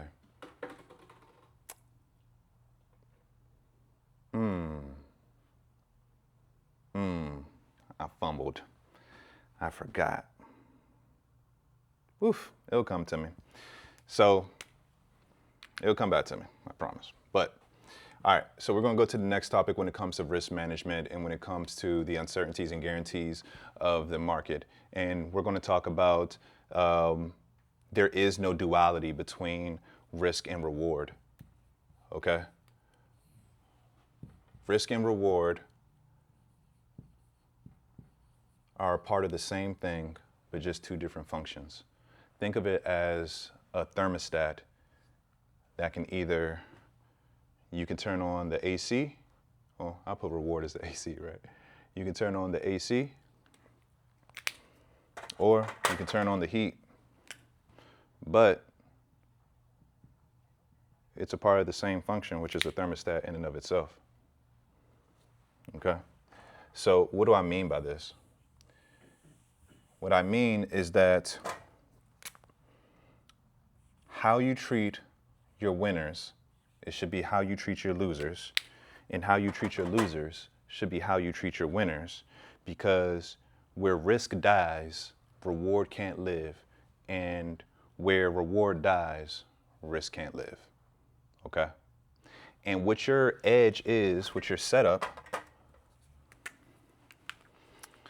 your edge, because if we talk about certainty, right? We talk about certainty, and then we talk about guarantees, right? The more certain something is, the more guaranteed something is, means that there is little to no risk. And what do we call risk? Pretty much a lack of knowledge. Oh, sorry, no risk is having all the knowledge. You know what's going to happen next. So it can be hindsight. It could be fortune telling, right? And having all information. When you have all the information, there is inherently no risk. That's why when you invest into the S&P 500 or the NASDAQ, you only get about 12 to 17% return on average annually across 5 years, because we already know that the stock market is known for going up forever. Versus where you day trade, you don't know what's going to happen on the short term day trading. So therefore, there's inherently more risk, which means inherently more reward, because you can make 12% in a day or within an hour. Okay, so certainty and guarantee eliminates risk. And what does risk mean? Hindsight, fortune telling, having the info. Okay, so that means that uncertainty and no guarantees mean that you don't have the information, right? You can't fortune tell, and you don't have hindsight because you're trading off of incomplete data. And there's nothing wrong with that, because if we think about it like this is our trading edge. So our trading edge is going to give us, think about it like this is great. So if we were playing hangman, I hope I don't get canceled for this.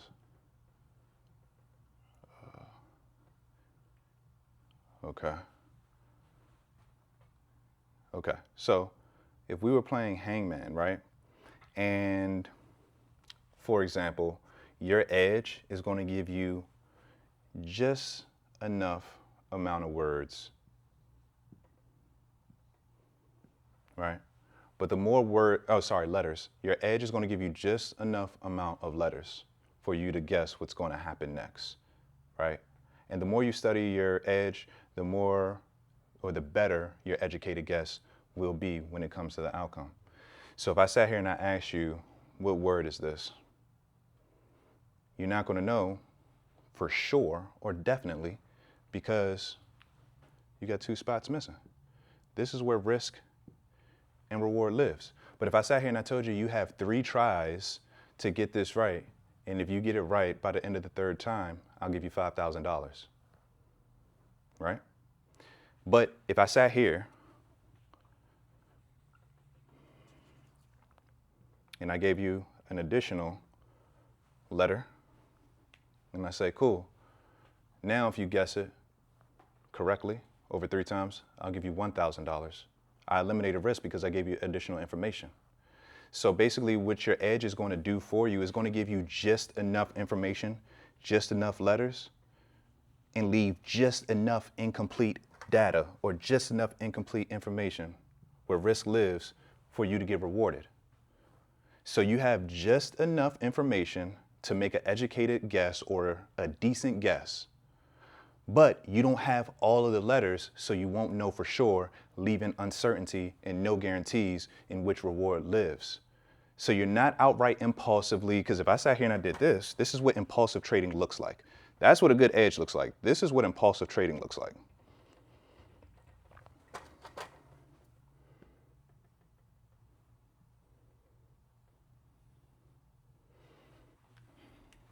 That's impulsive trading. Every guess that you take, you're going to risk. Let's say, for example, you're on tilt. Every guess that you take, if you have an account balance, a full balance of $2,000, this is your full balance, and the whole goal is to guess what this word is. And when you're on tilt, this is what you do. All right, Lawrence, I'm going to bet $1,500 that I can guess what this word is.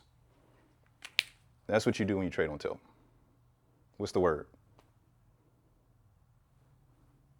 I think it's trader. Yeah, that's you're cheating, bro. That's because I put the TR8. No, the word is treat. It's treat now. I changed it. But what I'm getting at is, if I didn't put TRAD there, obviously, but like if I didn't put TRAD there and I just put a whole bunch of, how about this? Boom, boom, boom. All right, you have $2,000. You're risking $1,500. What's the word? Fuck you. All right, he made it. He made $1,500, but you get my analogy here. So whenever you are trading on impulse, you're betting most of the house, all of your money, not knowing what's going to happen next, because you're not using your edge. Your edge is going to give you just enough letters to fill in the blanks to give you a more educated guess. You see what I'm saying? So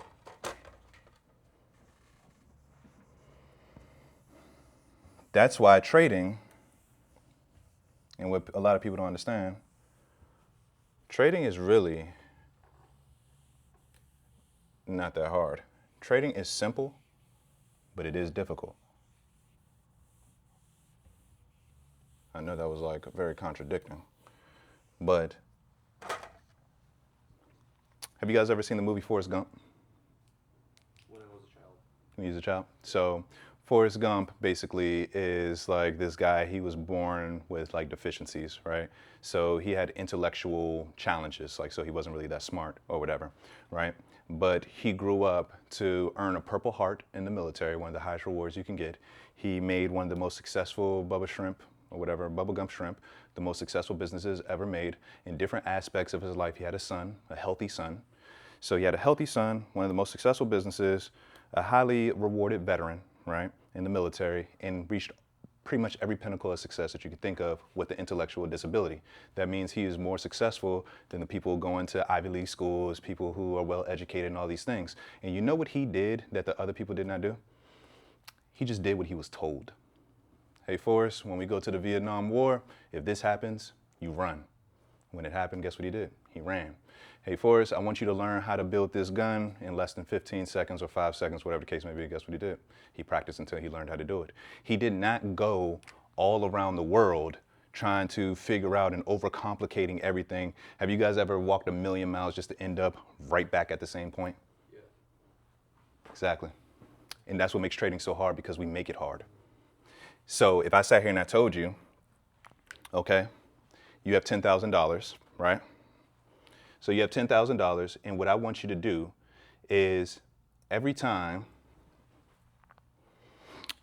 you see the candlesticks go up, come back down, and go up a little bit, apply $100, put a stop loss right here, and then put your take profit right here.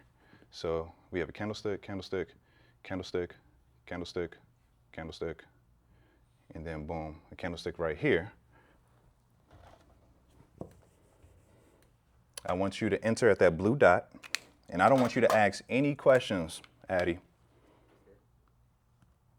Place your stop loss right here, so if price goes below this, you get out, and then you place your profit target right here, and you get out for a profit.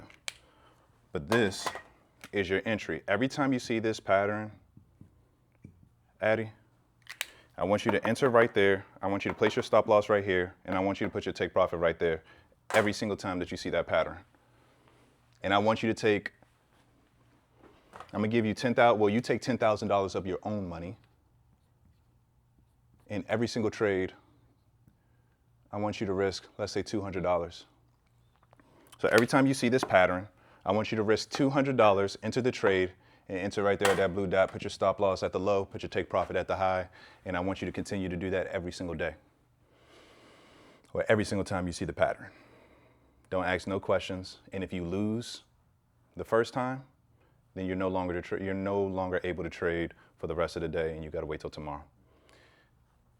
If you follow those simple instructions without asking questions, without trying to revenge trade, without trying to be an overachiever, without trying to make your $200 back every single day and try to prove to yourself or prove to me that you can trade, and you just follow those simple instructions every single day without overcomplicating it, you will be a successful trader. I shit you not. You'll make a shit ton of money. It may take some time, but you'll make it. That just goes to show that we just simply overcomplicate something that is just as simple as that, okay?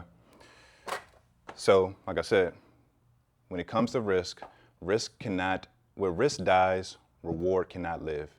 And where reward cannot live, risk dies. So you can't get anything in return. And your edge, your trading edge, is going to give you just enough information, but leave just enough incomplete information for risk to live, but just enough information for you to have a good chance of actually guessing the word on hangman or getting the answer right or the direction correctly. And you're not going to get it all the time, but over a large period of time, over a large sample size, over a lot of experience, you're going to come out on top, and you just got to trust the process without trying to take control and worry about how you get there. Okay?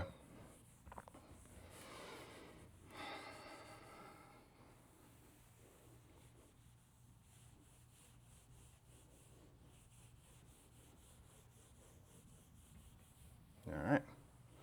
So, what's next?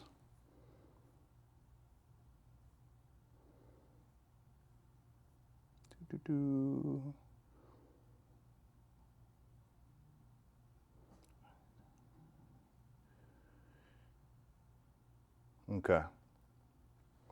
So, we're going to talk about, and this still relates to good stewardship, because the thing about good stewardship, it all relies on your ability to remain composed in the market under pressure. When you have something on the line, something as valuable as money, we begin to tweak out the moment we lose it, okay? So you got to learn how to be content with the outcome of winning and losing, and that's what creates better traders. So I got here that the people who can tolerate not getting what they want are usually the people who already feel like they have everything that they need, and that's an emotional state, not a financial condition. Okay, so the people who can tolerate not getting what they want out of the market entails that they're already fine, they don't need anything else, and that is emotional state and not a financial state. Okay, so like I said, and I'll use the analogy again, I could be making $50,000 a year, I could have $200 in my bank account, and I could have spent $50 on a 50K account with $2,000 drawdown, I could lose a trade, and because I know that I have, let's say, $50 in my account, that's all I need. And I won't go on tilt because I have everything that I need. I'm content with what I have. I'm appreciative of what I have. I don't need $1 million to survive. There's very little that we actually need to survive as is living in America, to be honest with you. So being content with what you have and not needing to get out of your current life or your current situation, like forcing your way out of your current life or current situation, appreciating what you have and not needing anything, will create contentment, and it will turn patience that you need, and like I said, patience is self-inflicting pain or pressure, the pressure that you're applying to yourself to go into a new life, to enter a new phase in your life, to make a certain type of money or dollar amount or whatever the case may be. Right? That's the pressure you're applying to yourself, to retire your parents, to retire yourself so you don't have to work a 9-to-5 or work a job. That's the pressure you're applying to yourself. So therefore, you're applying that pressure to yourself. Every single trade feels like it's taking forever because you can't wait to get to what you most desperately want or be someone you most desperately need to be. So therefore, you're holding your composure, and I like to call it rented composure. So you're renting composure before something happens in the market, blows the top off, and then you go on tilt and become who you were the entire time. So understand that contentment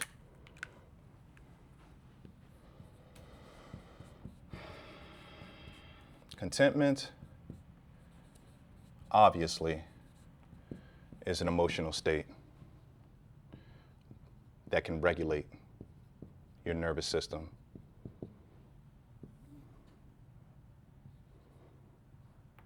Through trading losses.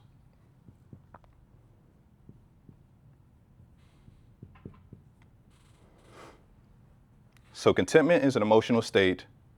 Contentment is an emotional state that will help you regulate through trading losses, because even when you lose a certain amount of money controlled, then that doesn't mean that you're taking a major step back away from your trading successes, back away from who you are. Trading is really is really a one step back.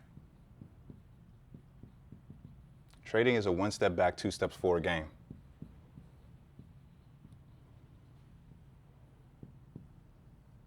Okay?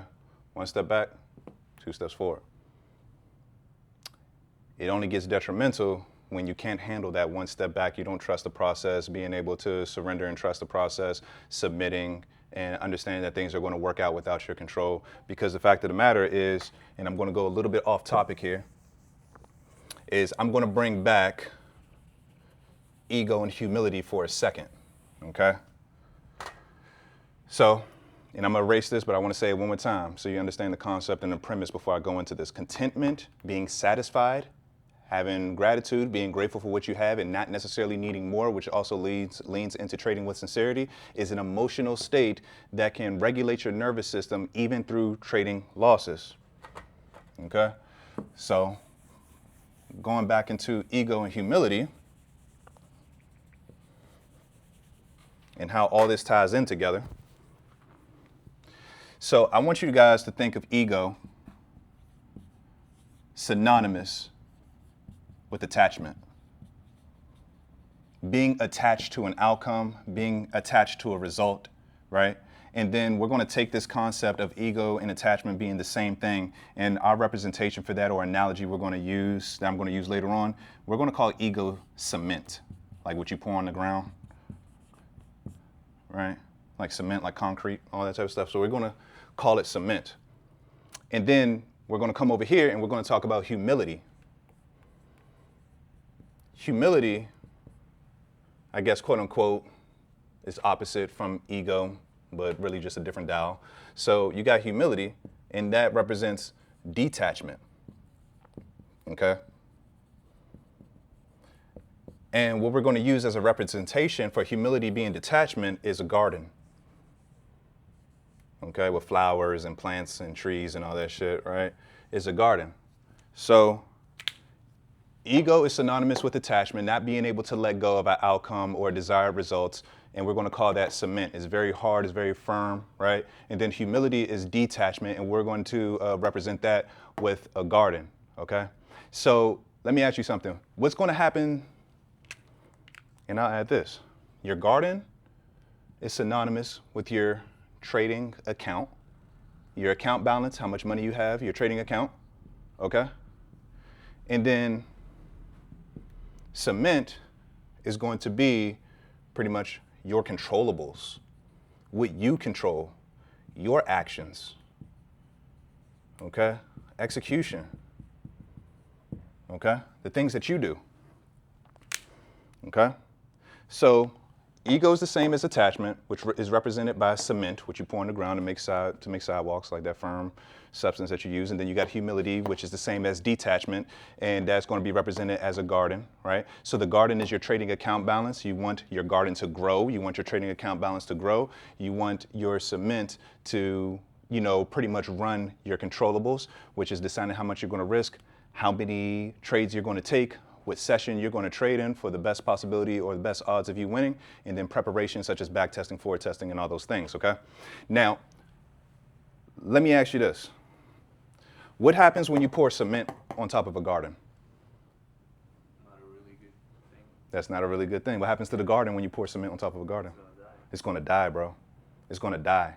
So once you take your ego cement and you pour it on top of your trading garden, your trading account's going to blow. It's going to die. You see what I'm saying? So what I'm saying here is that if you want your garden or your trading account to grow, you got to know when to split the line. Because there's nothing wrong with your ego. You can have ego, okay? But you got to know when to apply it and when not to. You got to know when to be a certain version of yourself and when not to. So when we talk about ego, attachment, and cement, how do we apply that? When do we apply that? This is going to be the two things. One is going to be the decisions you make around trading. And I'll give you some examples. Right? And then the second thing is going to be preparation. And we can put education here or knowledge. Okay? Now, when we talk about the humility detachment, the garden, which is your trading account, this is going to be acts of trust, submission, like submitting to the process, submission, and then detachment, letting go, relinquishing, relaxing. Relinquishing just means voluntarily relaxing, submitting, letting go, let it do whatever it does without allowing it to affect how you see yourself. Okay?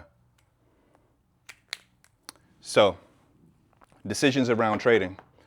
Like I said, you want to also you don't just want to trade your edge, your execution, where you enter, where you place your stop loss, where you place your take profit. What matters most is where you apply your edge.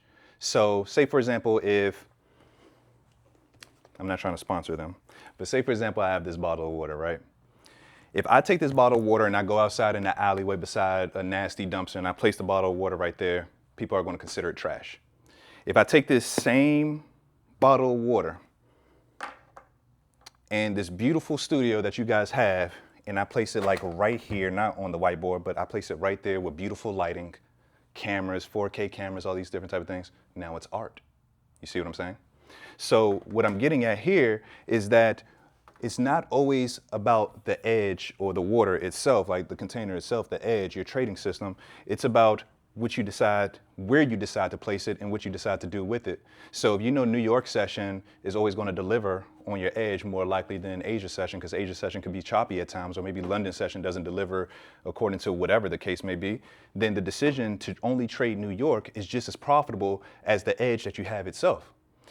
Whenever you make the decision to risk only 5% of your account to preserve the money that you have, because you don't know if this is a win or a loss because there's a random distribution between wins and losses, then at that point you're making a responsible decision and you are proving to yourself that you're trustworthy to make good decisions. So therefore you won't have to rely on trading outcomes because you'll take care of it yourself, and there's nothing that the market can do that will ruin the account because you managed your risk and size down, right? So the decisions around your trading is actually more profitable than the trade in and of itself. And then you have preparation. So preparation is like doing the back testing, the forward testing. And the crazy part about preparation is that, say for example, me and you, Addie, we build a plane, right? We build a plane. We work on this plane day and night, bro. We're tired. We put all of our money into it. X, Y, and Z. We built this plane, or even a business. We built a business or whatever, right? And when it's time to take our plane and allow it to fly, we just can't, because we poured so many resources, put so much time, so much energy, so much attention, so much effort into this plane that we cannot relinquish control and allow the plane to fly, where we can finally detach and allow it to crash if it needs to. And then we come back to the drawing board. Some people can't handle that, to see if the plane will actually work, because they put so much, resources, their own personal resources into it, that the thought of quote unquote failure is way more harsh than figuring out if this thing is actually going to work or not. So relinquishing control due to preparation, because preparation is the only thing that you can actually control. No matter how much preparation you do, there's always going to be that space of luck that you need for this trade to work out, right? On a trade by trade basis, at least. So what I'm getting at here is that your controllables, your actions, and your executions involve your ego, where you can be proud of what you did. Pride. You can be proud of what you did. Your controllables, your executions, to a point where even when you lose the trade, that trading loss cannot tell you that you did wrong, because you know for a fact that you did right, because you executed everything beautifully according to your preparation, education, and the decisions you made around your trade. So therefore, when you do lose a trade, you won't go on tilt, because you know for a fact that you built up so much physical proof and physical evidence that you don't even have to question yourself. Now, when it comes to humility and detachment, in order for your garden to grow, you got to allow it to grow. You can't just keep plucking seeds. You see what I'm saying? You can't just keep plucking the seeds. You can't take your controlling self and your ego cement and pour it all over the garden. Whenever you prepare, and let's call this line between ego attachment, cement, humility, detachment, and garden, let's call this line execution. Oh, it's pouring outside, huh? Let's call this execution and edge, right? So we have preparation and decisions around the execution and edge. Then we have the execution and edge right here. I should have made it black. We have the execution edge right here between your ego cement and your humility garden or trading account, right? Where you have to switch over. So I did everything that I was supposed to do. I have all the physical evidence to show that I'm confident in this trade. And if I lose, I know I did everything that I was supposed to do. And this is a probability-based loss, and it had absolutely nothing to do with me. And it doesn't justify or not justify if I'm a great or a horrible trader. It has nothing to do with that. Then you have humility, which at this point, once the trade is active, after the execution and after the edge has been placed, right, and the trade is going on, that's when you demonstrate acts of trust, submitting to whatever happens next, to detach from the outcome in itself and being able to relax and relinquish, because at this point, you know that over a long period of time, over a large sample size, that is going to work out in your favor. Okay? You do not interrupt the trade. You set your profit targets. I would even say go to break even, to be honest with you, depending on the setup. But you trust the trade, you trust the process, you submit to the outcome, and you do not allow trading losses to invalidate you, to affect you, to make you feel like you're less than, okay? You allow your actions and your controllables and the proud decisions that you make in maintaining your integrity to be your driving factor. And that's why I say trading is self-expression, because it's all about how you feel. Whenever you enter a horrible trade or a low quality trade, you feel insecure. You feel scared because you got money on the line for something that's like consciously you knew that you should not have done, or you should have had a better standard or a higher quality. So now you're insecure. But if you know that you did everything you were supposed to do and this is an A+ setup, even if you lost, you'd be like, well, shit, I would have done that a million times over. That's called a lack of regret. You did everything you were supposed to do. So trust, submit, detach. Don't allow trading outcomes to tell you that you're wrong. Allow your controllables and a bunch of physical proof and evidence to show you that you did exactly what you were supposed to do. So the whole point of this is you got to feel good. You got to feel good. If you want to be a successful trader, you have to feel good about the decisions that you make and the things that you do. That's why you will never rise to the logic of trading math, but you will always fall down to the emotions of your nervous system. Okay? Trust the process, submit and admit when you're wrong, and don't allow it to affect your ego or your confidence. And even if it does, do not act upon it, which is self-sabotage. Detach from the outcomes, because you know over a long period of time that this is going to work out, and it does not. Understand that you do not identify with trading wins and losses. The trade won. Lawrence didn't win. The trade won. The trade lost. Addy didn't lose. The trade lost. See what I'm saying? Separate your identity from the outcome of the trades and attach yourself to something that is more stable, which is your controllables. Because like I said, the boom and bust cycle is just an identity change, a rapid identity change due to you identifying with random distributions on a trade by trade basis. When you have a large volume of trades, you're internally going to shift how you see yourself. So that means your decisions are going to change. If you think you're a loser, you're going to make loser as decisions. If you think you're a winner, you're going to make winner as decisions. And based on those decisions, if it's not stable, if all of your decisions are not winner decisions, or majority of them are not winning decisions beyond trading outcomes, then you're going to lose overall. Okay? Y'all like that one? Yeah. Appreciate it. Really interesting. Makes you think, don't it? Yeah. Yeah, I know it's a lot of information. I'm most likely going to split this video up instead of dropping it all at once, so people can. 5 minutes. I got 5 minutes? Really? It's already 3:56. Woof. I've been going on for a while, huh? Jeez. You guys got somebody after me, or can I keep? No. Okay. If I want to keep going, how much per hour? Per hour, 2 cameras is gonna be $250. Okay. How many cameras I got now? We got 3 Okay. How much for to keep them all? to keep them all. $250. Okay. Additional hour. Okay. $250. All right. Let's go for another hour. All right.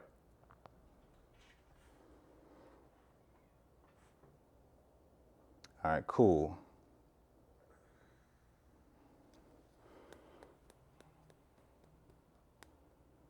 So here's something else that'll be really, really interesting. And I'm just going to read it off, and then we'll go from there. Let me take a little water break real quick.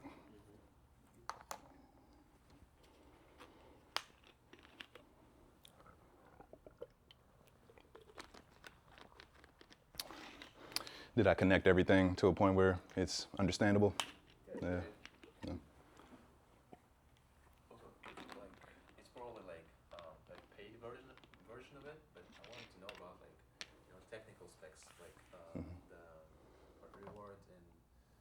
risk and reward ratio? Like, what do you use?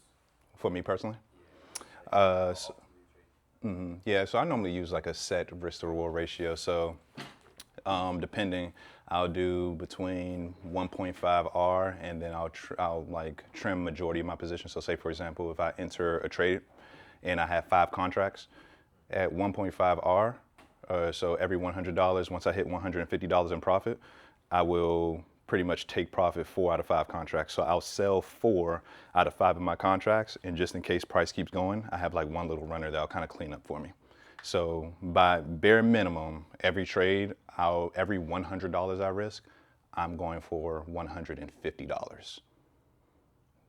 Yeah, so every $100, so we flip a coin, every time we land on heads, I'm putting $100 on, but every time we land, so if we flip a coin and I'm betting $100 per coin flip and I'm betting on heads, every time heads hit, I make 150. Every time tails hit, I lose $100. Make sense?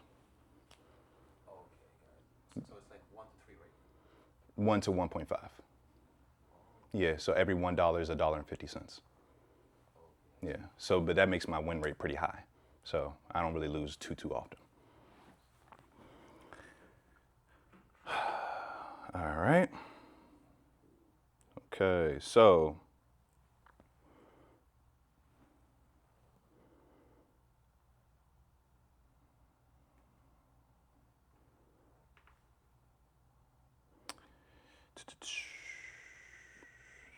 return stable. Okay. Now, going back to emotional discomfort, okay? So that's why I think that trading is just self-expression, because it's a simple activity where every time you see your edge, all you do is execute that edge and you don't apply any type of meaning to it. It's just one trade out of a large sample size. So the only reason why emotions get into play when it's one trade out of a large sample size, making it kind of inferior to the entire sample size, and why each trade actually hurts us or puts us into emotional discomfort or elation, is because we are tying our validation and self-worth to it, which goes to show that trading was never about making money in the first place. It was just about feeling good about yourself, okay? Or your future, okay? So I want to talk about emotions and emotional discomfort. Now, when it comes to your emotions normally do 2 things.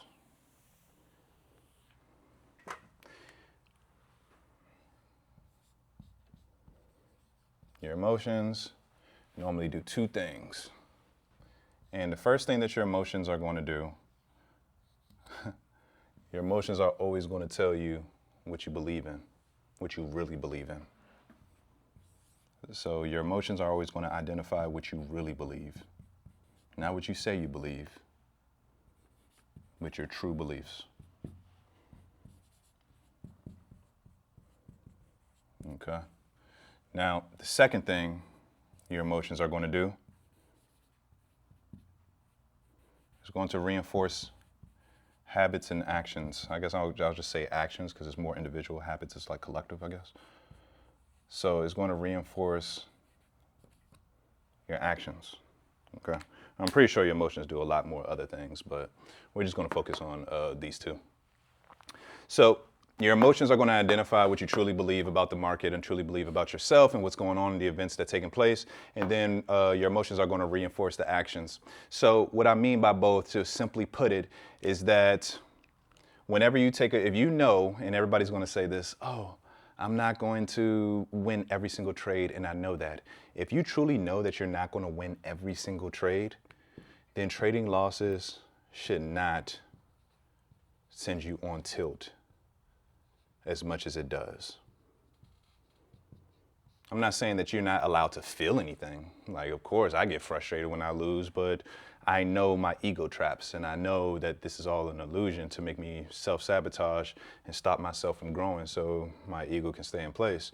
So if you truly know that trading losses are normal, they really wouldn't send you on tilt. You know that, but you don't believe it. And that's what brings us to this magical word. I'm going to write it in red. which is cognitive dissonance. You guys heard of cognitive dissonance? What? Cognitive dissonance? Not really. Okay, cool. So cognitive dissonance, you can think of it as an internal war. So have you ever experienced what you know and how you feel on two different pages? Yeah. That's cognitive dissonance. And now you're going through an internal war. So no matter what decision you make, you can't win because you know what you know. If you go with the decision based on what you know, your emotions get neglected. And if you go off of a decision about how you feel, what you know gets neglected. So no matter what you choose, you're going to feel some type of form of regret. And whenever we feel some type of form of regret, we start to do irresponsible things. You see what I'm saying? So emotions will identify your true beliefs. So that's why you know that trading losses are normal, but whenever you face trading losses, it hurts because what you know and how you feel are on two different pages, which is called cognitive dissonance or the great internal war. You're going to war with yourself. So how do you resolve the war with yourself? There's this nice little word called alignment. Okay. Alignment. So how do you become aligned? Goes back to what I said. You have to get safety, security, and validation from yourself. If you know that you can provide safety, security, and validation through your actions and you know what you're willing to do to make sure that you're safe, secure, and validated within yourself, there is nothing that anything outside of you can do to make you go on tilt or feel regret or look for that safety, security, or validation, okay? So emotions identify true beliefs and then they reinforce action. So what I mean by reinforce action is whenever you go on tilt, you feel immense either frustration, probably you'll either feel frustration, panic, fear, something like that. These are immense, very strong, very powerful emotions. And the stronger the emotion that you feel during the actions that you're doing, good or bad, the more that you're reinforcing it. The stronger emotions that you feel during tilt, the more likely you are to continue to go on tilt. That's why tilt lingers. It never really goes away after one day. That's why people normally take breaks, or if they try to trade the very next day because they think that they slept it off, they go on tilt again.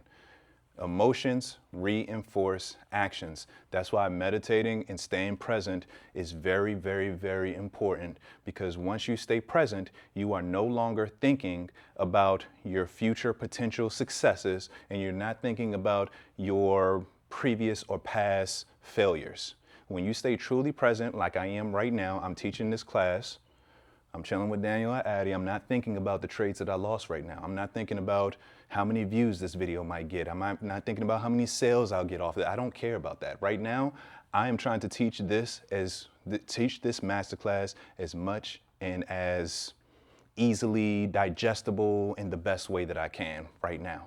And every trade should pretty much follow the same concepts here, okay? So when we talk about emotional discomfort, we're talking about that cognitive dissonance, which is that internal war. So whenever you're emotionally discomfortable is normally not because of what happened outside, it's because of what you cannot deal with inside, okay? When you are emotionally uncomfortable or you are experiencing emotional discomfort, it's not normally because of what happens outside, it's because of what you cannot accept or accept on the inside, or the perspective that you're giving the events that occurred. Okay? So,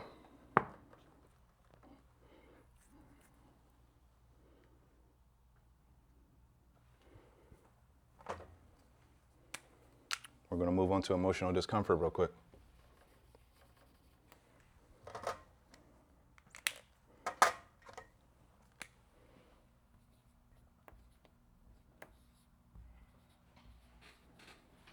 Okay. Every trading error that you experience comes from the emotion of fear. Every trading error that you experience comes from some form of fear. Sorry, trading error you commit. Every trading error you commit is some form of fear. Okay? You're shook it. You're scared. Scared, yes. So, fear is really, majority of the time, is nothing more than a lack of knowledge. Addie, if I take you and I put you in a forest somewhere, you would probably be scared. But if I take you, put you in a forest, and I give you your phone with signal so you can have a GPS, you probably wouldn't be as scared. Same environment, but you got information. So fear is normally just a lack of knowledge or info. Okay? So that means trading will forever be scary because the whole point of making a bet, the whole point of making a trade is taking an educated guess when you don't know what's going to happen next, which is a lack of knowledge or a lack of info. So if you go by this definition of fear, trading will inherently always be scary, or you will always have some type of trading error committed because of this definition of fear. Like I said, where risk dies, reward can't live. And risk is normally defined as no certainties, no guarantees, incomplete data, incomplete knowledge, incomplete information. So that's where fear normally goes, okay? So if I sit here and I break this down,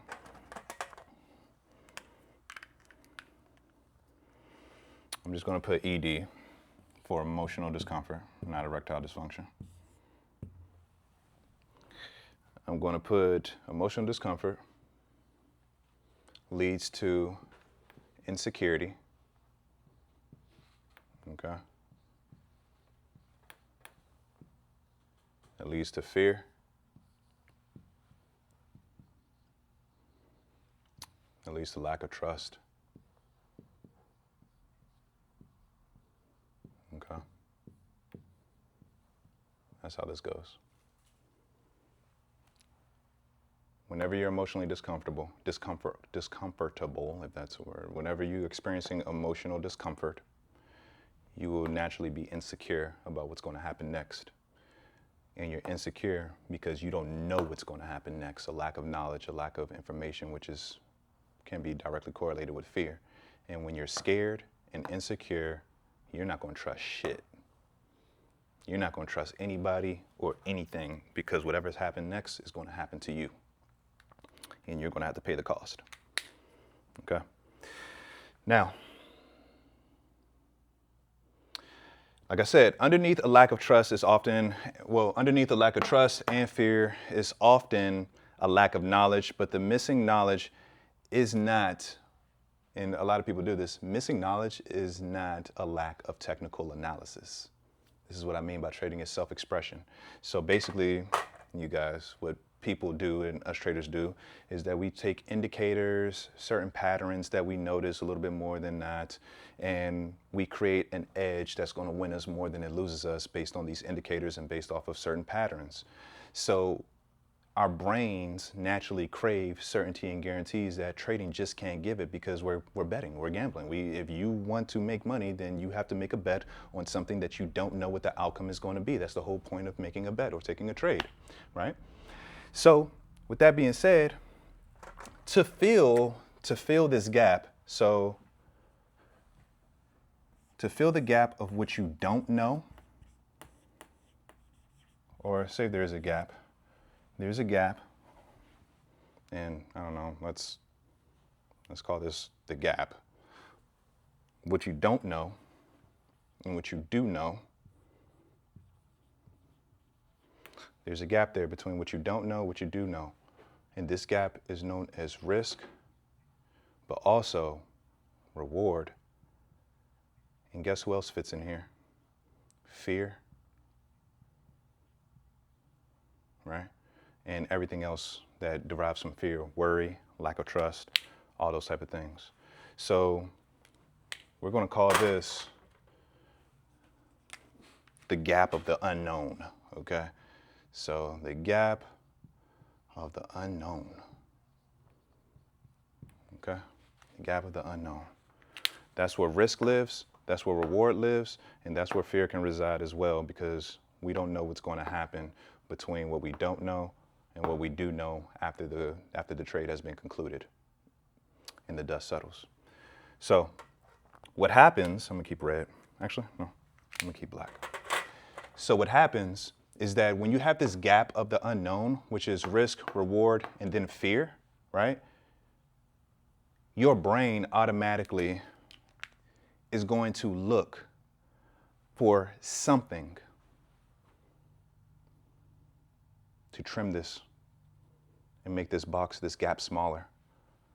And sometimes that can be in forms of more indicators, right? That can be in the form of just more technical analysis as a whole to eliminate this gap. But the crazy part about it is that no matter what type of technical analysis you use, nothing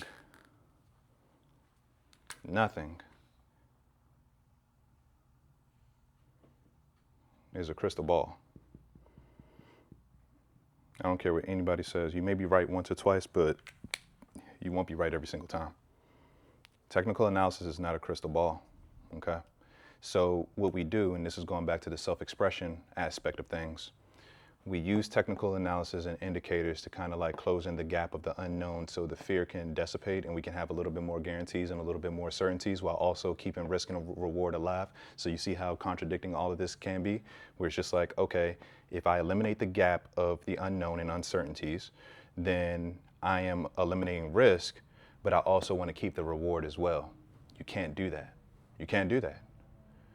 To the same degree of risk, to the same degree of reward. And at some points, to the same degree of fear.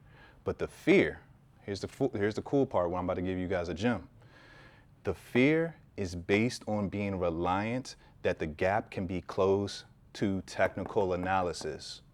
The fear only increases and it only is living because you are connecting the gap of the unknown to something external, which is technical analysis. So when the gap of the unknown is too big, you technically feel more fear because you're relying on technical analysis to fill the gap or the lack of technical analysis or the lack of knowledge, which will make the gap of the unknown bigger, which will make it more risky, which will make it more fearful for you. That makes sense? So with that being said, this is where the self-expression comes in at.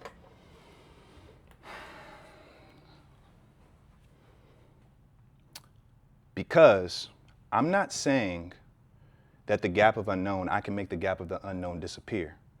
But what I'm saying is I can teach you how to eliminate, or if anything, make fear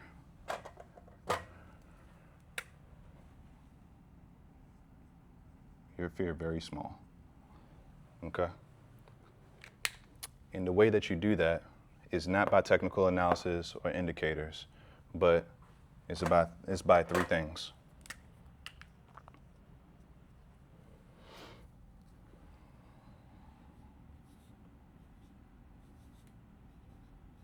Okay?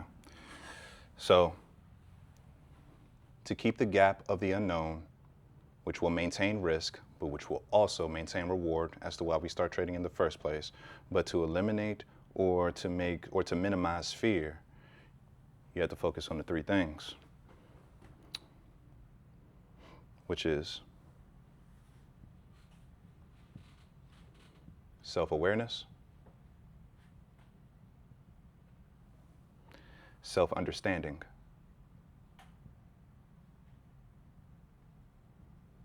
and then self-knowledge. Oh, sorry, self-mastery.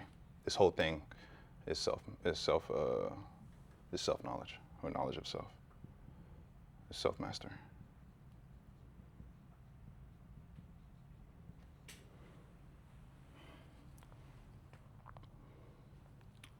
These three things, if you replace your competency And yeah, if you replace your competency in how good you are of being self-aware, self-understanding, understanding yourself, and then self-mastery, there's absolutely nothing the market can do, or there's nothing the market can do. There's no ultimatum. There is no poor market conditions. Anything that the market throws at you, it will not be able to increase your fear, because there is nothing that you're going to do to allow a small loss to turn into a detrimental loss. There's nothing the market can do, no matter how much you don't know what's going to happen next, no matter how much technical analysis you do not have or do have.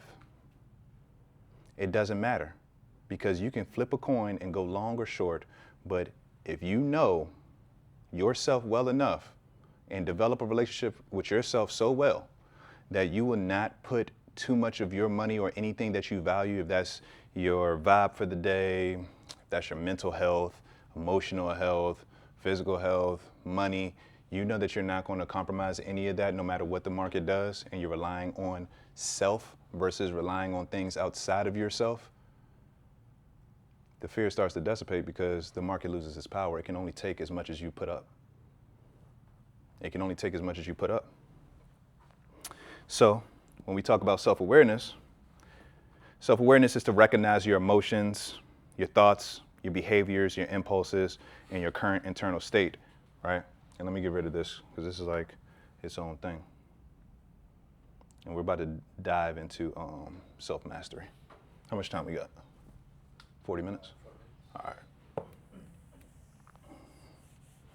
Oh, that makes sense so far? Somewhat?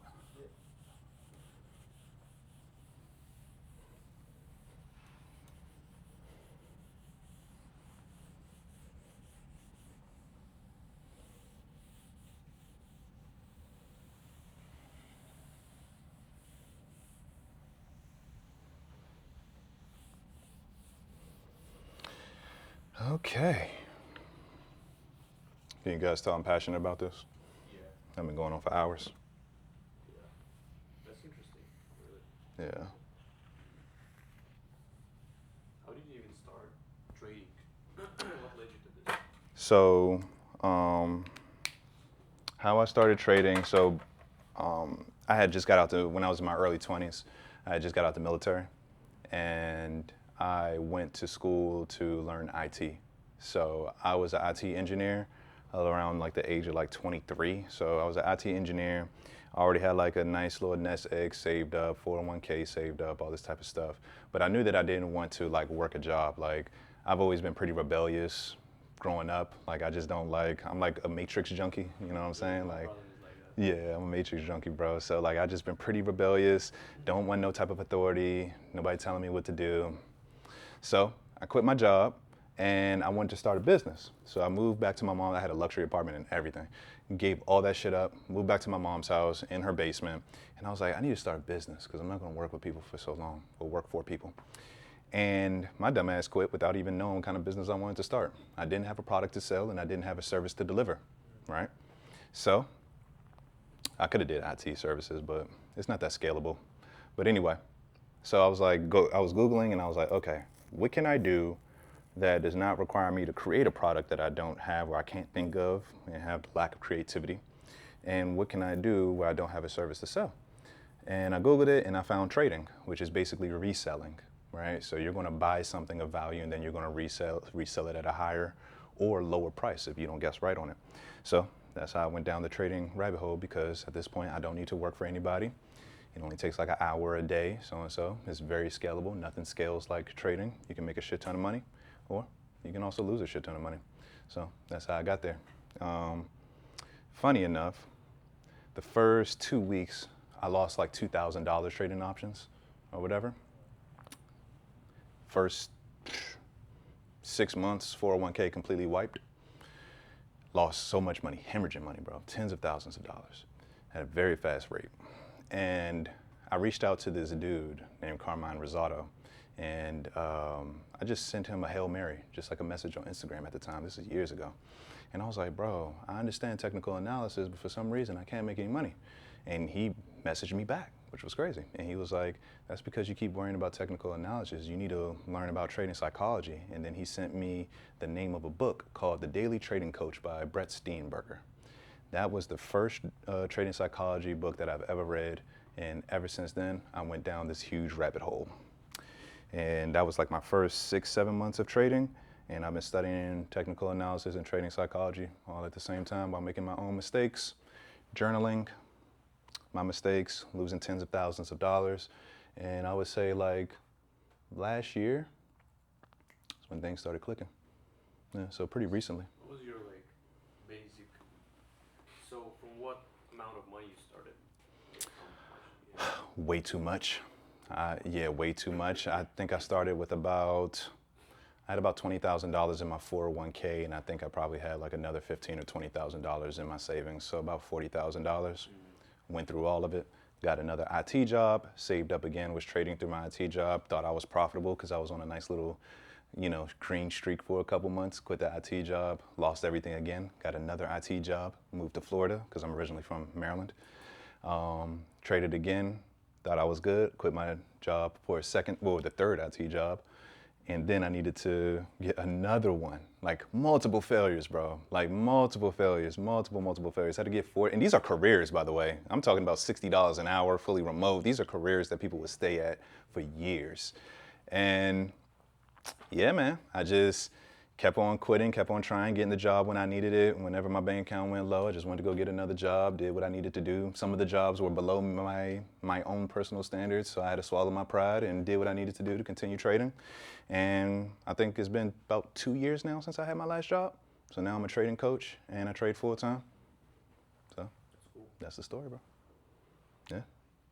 Well, the short Like version. average stuff that beginner traders face that they lose a lot of money. Oh yeah. But it's all because of what I'm teaching right now.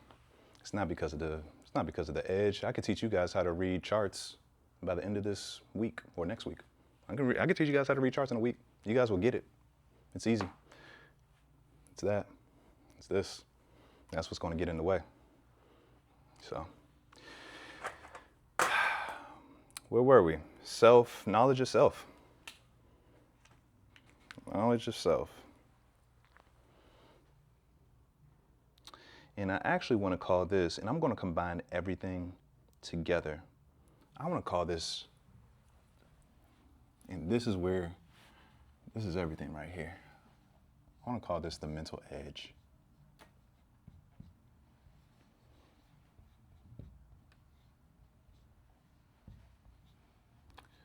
The mental edge. So I plan on taking all these segments and chopping them up and then posting them on my YouTube video like once a week. And then once I finish with the segments, I'm going to take this unfiltered version that all of us are doing right now and talking, and I'm going to post it all.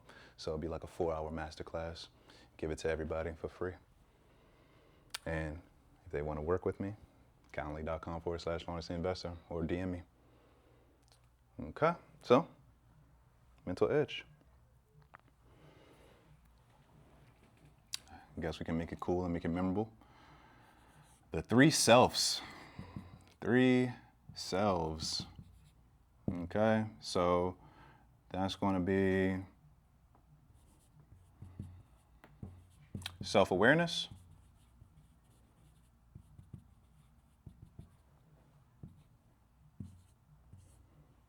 okay, then we got self-understanding,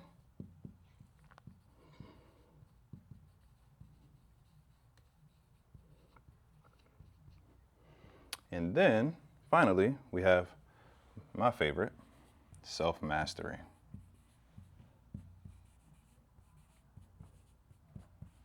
Okay. Self-mastery. All right. So, self-awareness is recognizing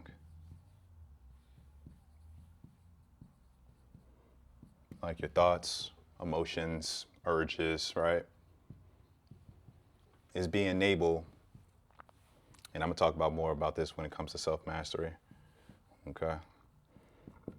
But it's being able, self-awareness is being able to recognize your thoughts and emotions and urges and not be so attached to identifying and colliding who you are with your emotions and thoughts that you're able to separate the two and notice your thoughts coming in, kind of like metacognition type deal. And that's very, very key. If you want to get anything out of life, if it's trading success or just anything out of life, there's only three things that you need to, because you can have whatever you want. There's only three things that you need to do. And that is lower the importance of the thing that you want, to master self-awareness, and to detach from the outcome. Depedestalize and lower the importance of the desire that you want or the things that you want. If it's trading success or whatever you want in this life, lower the importance of it, detach from the outcome, and master your self-awareness. You master those three steps, you can get whatever you want. So self-awareness is recognizing your thoughts, your emotions, and your urges. Self-understanding is understanding who you are. It's understanding who you are. And when I say understanding, there's this exercise that I have my traders do where whenever they enter a trade, the moment they enter the trade with the incomplete data, I tell them take a screenshot of it. So therefore we can leverage their hindsight bias to see if they understand why they got into the trade. So once you enter a trade, take a screenshot, put it in your journal, wait till the emotions simmer, wait till the dust is settled, and then on our coaching call, we review your trades with the incomplete data, with the unconclusion, without the conclusion of the trade itself. We don't know what's going to happen next. And look at the incomplete data and say, hey, I understand why I did this. I get it. Because that level of self-understanding and being kind enough to yourself and understanding why you would do something takes the pressure off of yourself whenever you take a losing trade and blame yourself. That's the whole point. That's why we go on tilt, is because we sit here and we regret. Tilt is nothing more than the emotion of regret expressed on the chart through risk. So what are we regretting? Something that we felt like should have happened or something that we did, okay? But coming from a place of understanding you, why you think the way you do, who you are, and all of those type of things will at least give you enough awareness and understanding not to beat yourself up every time that you take a trading loss and blame yourself. And even if you did mess up, if it's not a probability-based loss, you're able to let it go and keep it moving because you understand that you had good intentions to begin with. All right, so self-mastery, which is my favorite. The reason why I love self-mastery is because self-mastery is an application of self-awareness and self-understanding, okay? And the way that I define self-mastery is to be able to govern yourself rather allowing yourself to govern you, okay? And what I mean by that is you are no longer controlled by your emotions, your thoughts, your emotions, or your urges. Your thoughts, emotions, and urges are no longer governing your actions and who you are and the things that you do, known as self-sabotage. Your thoughts, emotions, and urges are not governing you. You are governing them, okay? So that is how I define self-mastery. It's to no longer be controlled by every thought, emotion, impulse, or urge that arises. Not being a victim of your emotions, not being a slave to your emotions, okay? Now, I call this the mental edge because what we're going to do is we're going to leverage the three selves: self-awareness, self-understanding, and then overall self-mastery. Let me put this here. So govern yourself and not being governed by yourself or your thoughts, emotions, and urges.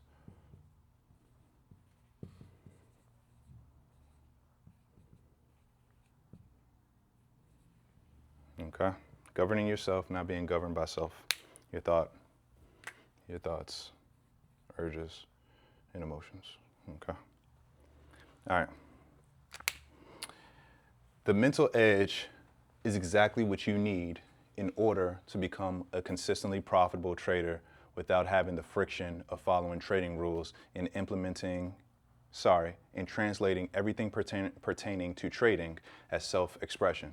So trading rules are now trading standards, right? Patience becomes contentment. Discipline is nothing more than a process of identity. Your entry is confidence and conviction. Your stop loss is good sportsmanship, right? The last line of defense. And your take profit is a test of humility and gratitude. We literally translated all of the external things and made them internal, because at the end of the day, technical analysis does not move the markets, which means how we see the markets is what we think moves it by pattern recognition. The good part about it is we decide what goes. The bad part about it is that our emotions can distort our perception of a world that we created, okay? Or trading environment that we created, same difference. Now, so when it comes to the mental edge, I'm gonna tell you how I define mental edge. I wrote it down right here. So mental edge is using your knowledge of self, or the three selves, using the knowledge of the three selves, your perception of the market, and your known responses, all within market uncertainty, to perform effectively.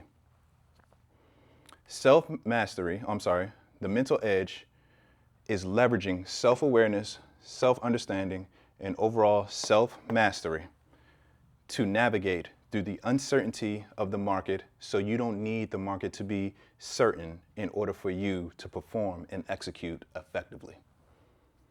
Okay? You are no longer relying on technical analysis and charts and things outside of you. Of course, you're going to read them and stuff, but you're no longer worried about the things outside of you to give you some type of safety, security, and validation. You're going to leverage what you know about yourself, how well you know yourself, being able to govern yourself, right? In order to leverage that to deal with the uncertainty that the market is going to give you, or the lack of certainty, or the certainty and guarantees that the market just cannot give you, and being able to cope with that. So you're no longer depending on the market, you're depending on yourself. And that's all you need to be successful, because I say it in every video that you do not need to predict the markets to be successful. You just need to be able to predict yourself. And that's all that you need to succeed. Okay? And ultimately, if you really think about it, the mental edge is nothing more than self-mastery. All right?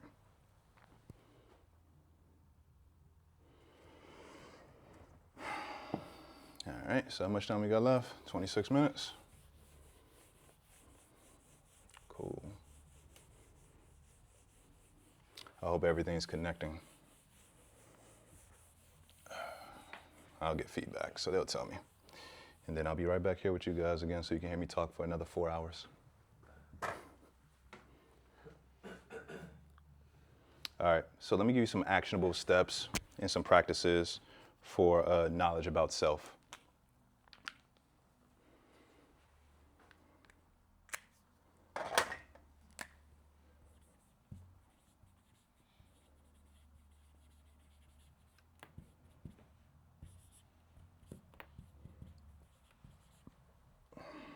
Okay. This is for knowledge about self. So number one, what I want you to do, it's all about meditation and presence.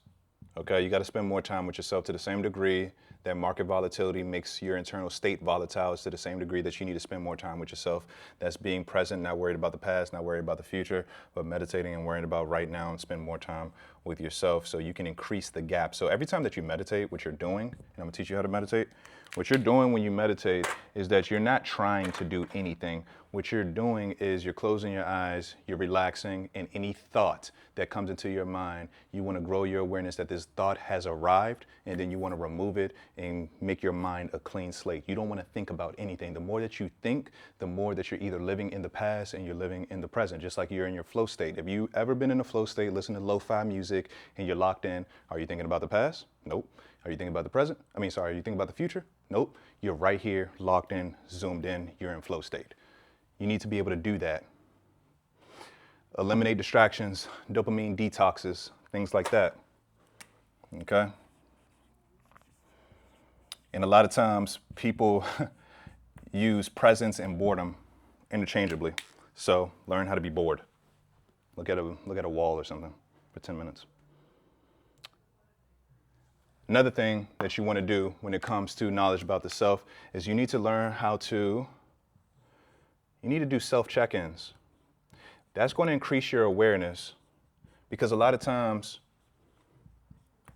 the emotions that we have, the thoughts that we have, they come out of nowhere and we don't even realize when they've entered because we have such a lack of awareness. So what you want to do is you want to do self-checks. So you want to pause if it's morning, midday, or evening and write down, what am I feeling? What triggered me? What am I trying to get, right? Like, how am I feeling right now? Is there any emotional shifts that I've made throughout the day, and which emotional shifts were they? Why did they occur? What triggered me? And when did it start? When did it end? What made me feel better? You got to do self-check-ins so you can learn to see the lady in the red dress, okay? So once certain shifts change, you can be aware of them, you know? Now, number 3.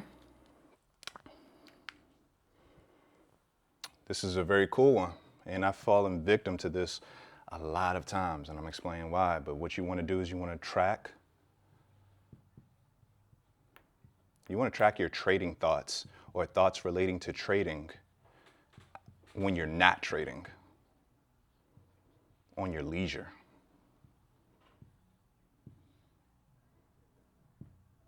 I'll put free time or off the charts. Off the charts, OTC. Okay? So you want to track your trading thoughts on your free time.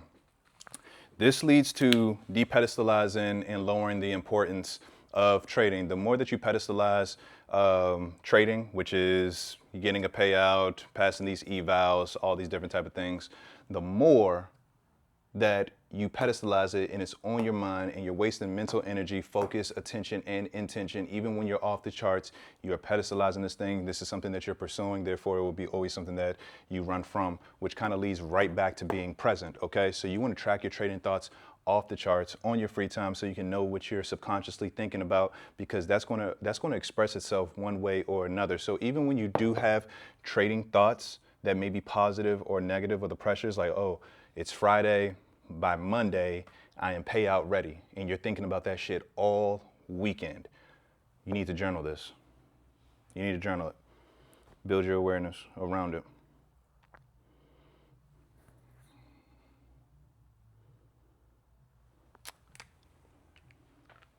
And number 4, last but not least, look for the deeper motive. What are you looking for? What do you want out of this? What do you think trading can give you that you can't give yourself, or what you need to work on giving to yourself? Why does this matter so much to me? Okay? And keep on finding until you find an internal reason, not an external excuse. Excuses to make money, to buy this, to buy that. Those are excuses. The real answer or the internal reason is to feel safe, to feel secure. I grew up not having money, so I want to have money. You know, little childhood traumas and all that shit. All right. Okay, this is going to be the last session before we wrap up. We only got 20 minutes.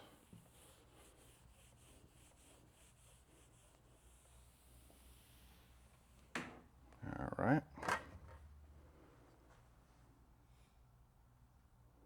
Doo-doo-doo.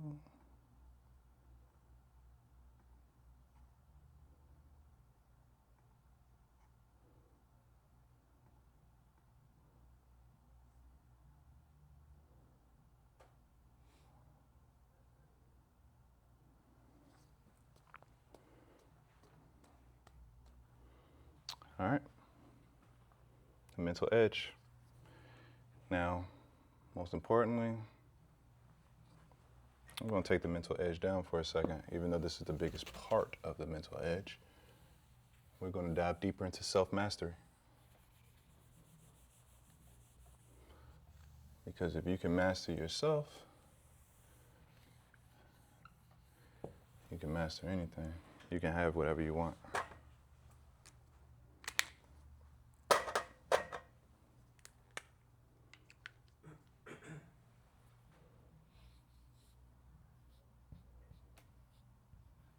Self-mastery has so many definitions. It could be governing yourself and not being governed by your emotions, urges, thoughts. All right. Self-mastery can also be defined as making your word law or a decree. So whatever you say that you're going to do, you're going to follow through and not think twice about it or not look back about the other possibilities of not doing what you said you were going to do. Either way you look at it, it's pretty much the key to all of this. Okay. So before we start about self-mastery, I already told you the definition of self-mastery. What I really want to talk about now is the lack of self-mastery, right? Being controlled by your thoughts and emotions because your ego has attached them to your identity. Earlier in the video, I talked about how ego is synonymous to attachment. So the bigger your ego is, the more attached you will be to your emotions, thoughts, and urges to a point where you're not even self-aware enough to know that you're sabotaging yourself because you're too tightly attached to your emotions, thoughts, and urges to a point where you're identifying them instead of the awareness and the observing part of yourself, the, what's the term? Like metacognition, whatever, being able to observe your own thoughts, right? So with that being said, the emotions created by need and desperation, these are not commands. They are signals to observe without obeying. Okay?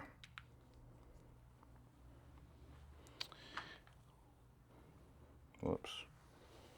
Ugh. Emotions created by need. Okay. So, emotions created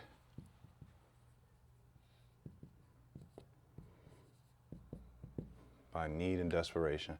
Need and desperation is your worst enemies in trading, in life. I hope I spelled desperation right. I don't know if it's an A or an E there. I don't really care. All right. Emotions created by need and desperation. All right. So desperation is needing trading to give you something. Emotional volatility is performance volatility, right? So like I said earlier, the boom and bust cycle is nothing more than emotional volatility created by random trading outcomes that you've identified with. So when you have random winning and losing, and you identify with every win and loss that, validates you or makes you feel like you're actually as great as you think you are, or you're as shitty as you think you are, and you're depending on those trading outcomes, then at that point, the boom and bust cycle is already happening, and you're just waiting. There's a delayed effect. There's a lag that your trading account is going to catch up and is going to reflect exactly what you're doing, who you are, and what you believe. Okay? What I'm going to do, we can go ahead and cut it right here, and then I'll come back. I'm tired. Got it? Yeah, we can go ahead and cut it. That's it? Yeah, that's it. And I'll come back. We can schedule something else. I just don't want to half-ass it because I feel myself getting tired.